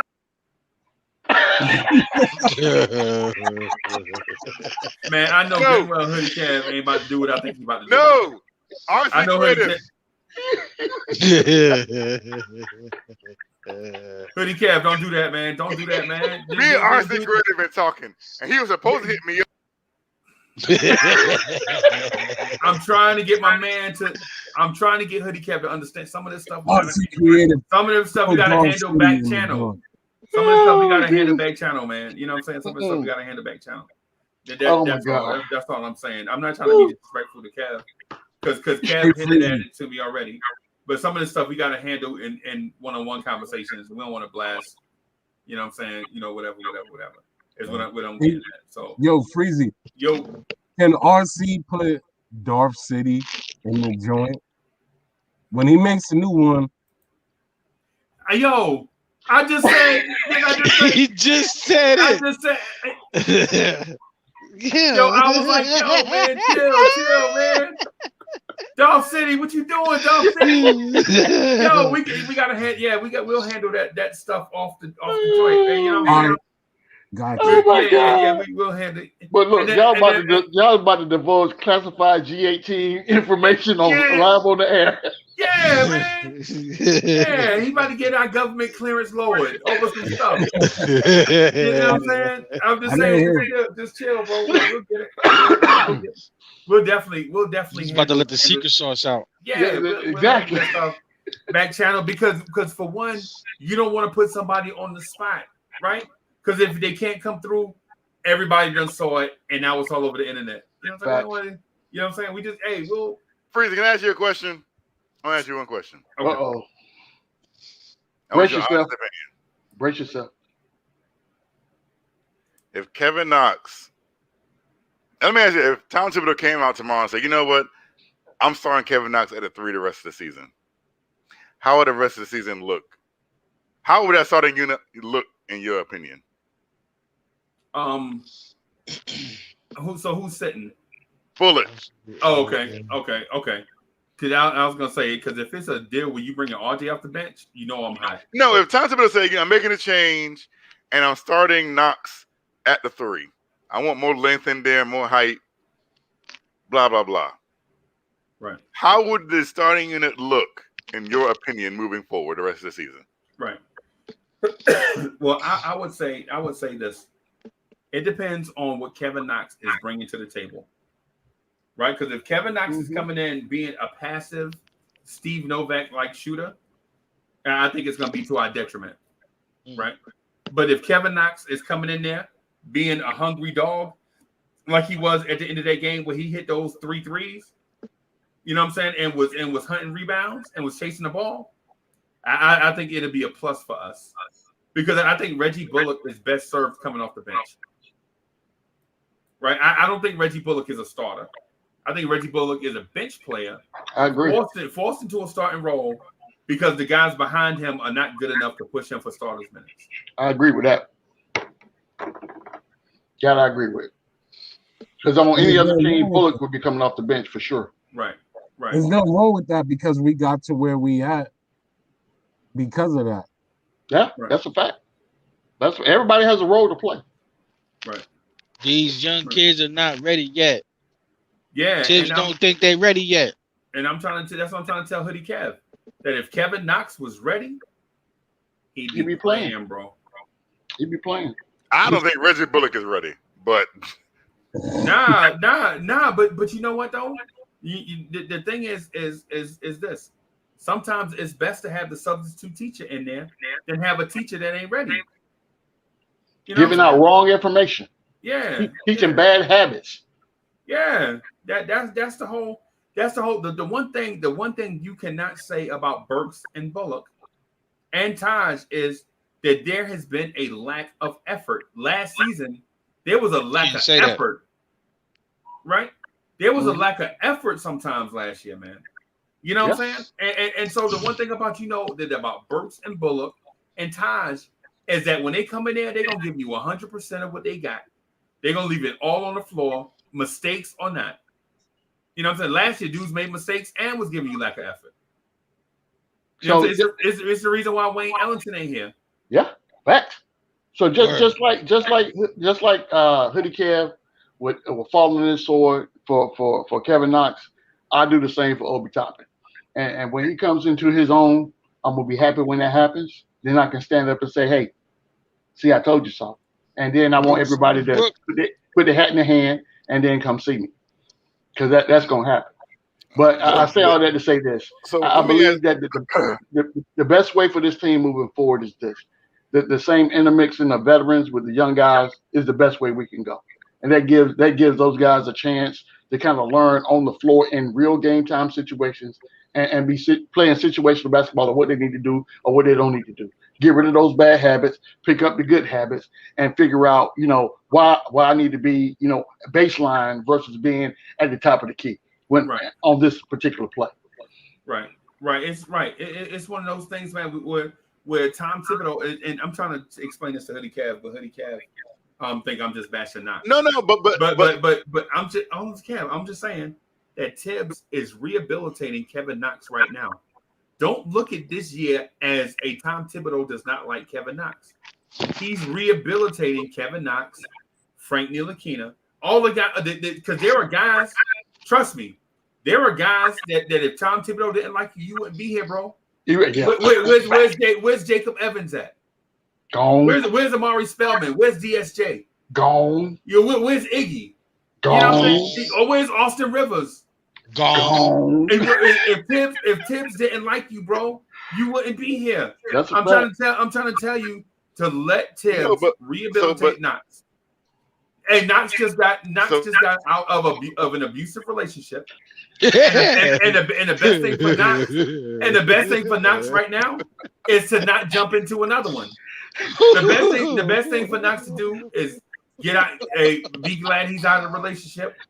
Take a deep breath. Remember who he is, right? Tibbs is trying to get him back to 2018 Knox, not 2020 Knox. So be patient with it, man. That's all. So here's the thing, and this is the last thing I'm going to get. When would you know that a player is ready, that they've learned? Because remember the other game when you say yourself, when Thibodeau subbed in Knox, he looked at Thibodeau like, why am I just coming in now? Right. Remember that game? Right. He's like, and you seen, like, okay, against Milwaukee, and I bring up this game because this game is really important. Tom Thibodeau knew Taj Gibson was getting killed. We all knew. He's like, okay, you getting killed. He didn't go back on always happened. He went with Kevin Knox out the blue, because he could have went with the Obi, right? But he went with Kevin Knox because he felt. Hey, Kev, your record is skipping, bro. Yeah. You're in the matrix. But Kev, I'm telling you, this is what I'm telling you. Man, let Tom Thibodeau rehabilitate Frank Ntilikina, Kevin Knox, and Obi. You know what I'm saying? I mean, bro, it's just taking a little time. He's not throwing them away. He's just not playing them. And Kevin Knox feeling like he's ready and Tom Thibodeau feeling like he's ready are two different things. Facts. That's a fact. Tom Thibodeau thought he was ready against Milwaukee. No practice. There's no practice. It's just shooting around. So he can't really see what they can bring to the table. Like if I'm Tibbs, like why would I want to just he can shoot, he can do this, but there's no offensive scheme workout. So like how am I supposed to know if he's really ready to play in my system? It's not a real system yet. Tibbs hasn't able to work that out because there's no real practices going on. So right. you gotta check. You gotta understand that too, man. Like right. He's not dissing Kev. He's not right. dissing Kev. It's just that he's not. He don't see nothing yet. He see the potential because he probably seen the tapes, but it's just like he's probably not seeing what Fizdale was seeing, what those other cats were seeing. Like Tibbs right. is a very stubborn, I'm on my own island type of dude.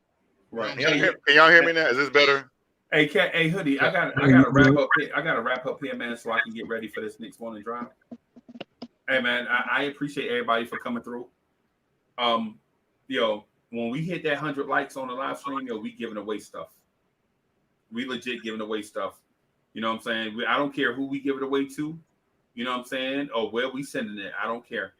But once we get to that 100 likes, as soon as we get it, you know what I'm saying? We legit gonna start the process of getting sizes and sending it to whoever.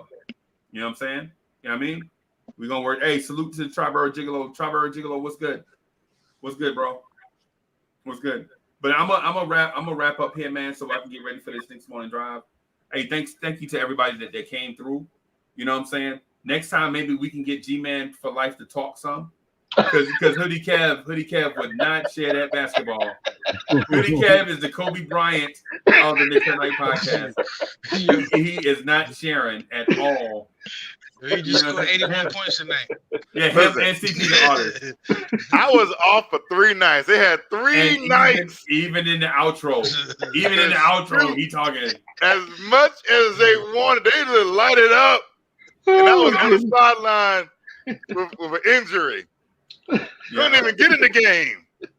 I'm just saying. So make sure. So Blorange Tears family, make sure y'all go to the online store and get your Blorange Tears merch. I'll be back on at 8:45 ish. To start the next morning drive. I hope to see everybody there. Thanks again, everybody. So make sure you subscribe, smash that like button, and I'll holler at everybody later. Yes, sir. Peace. I'm gonna breathe easy.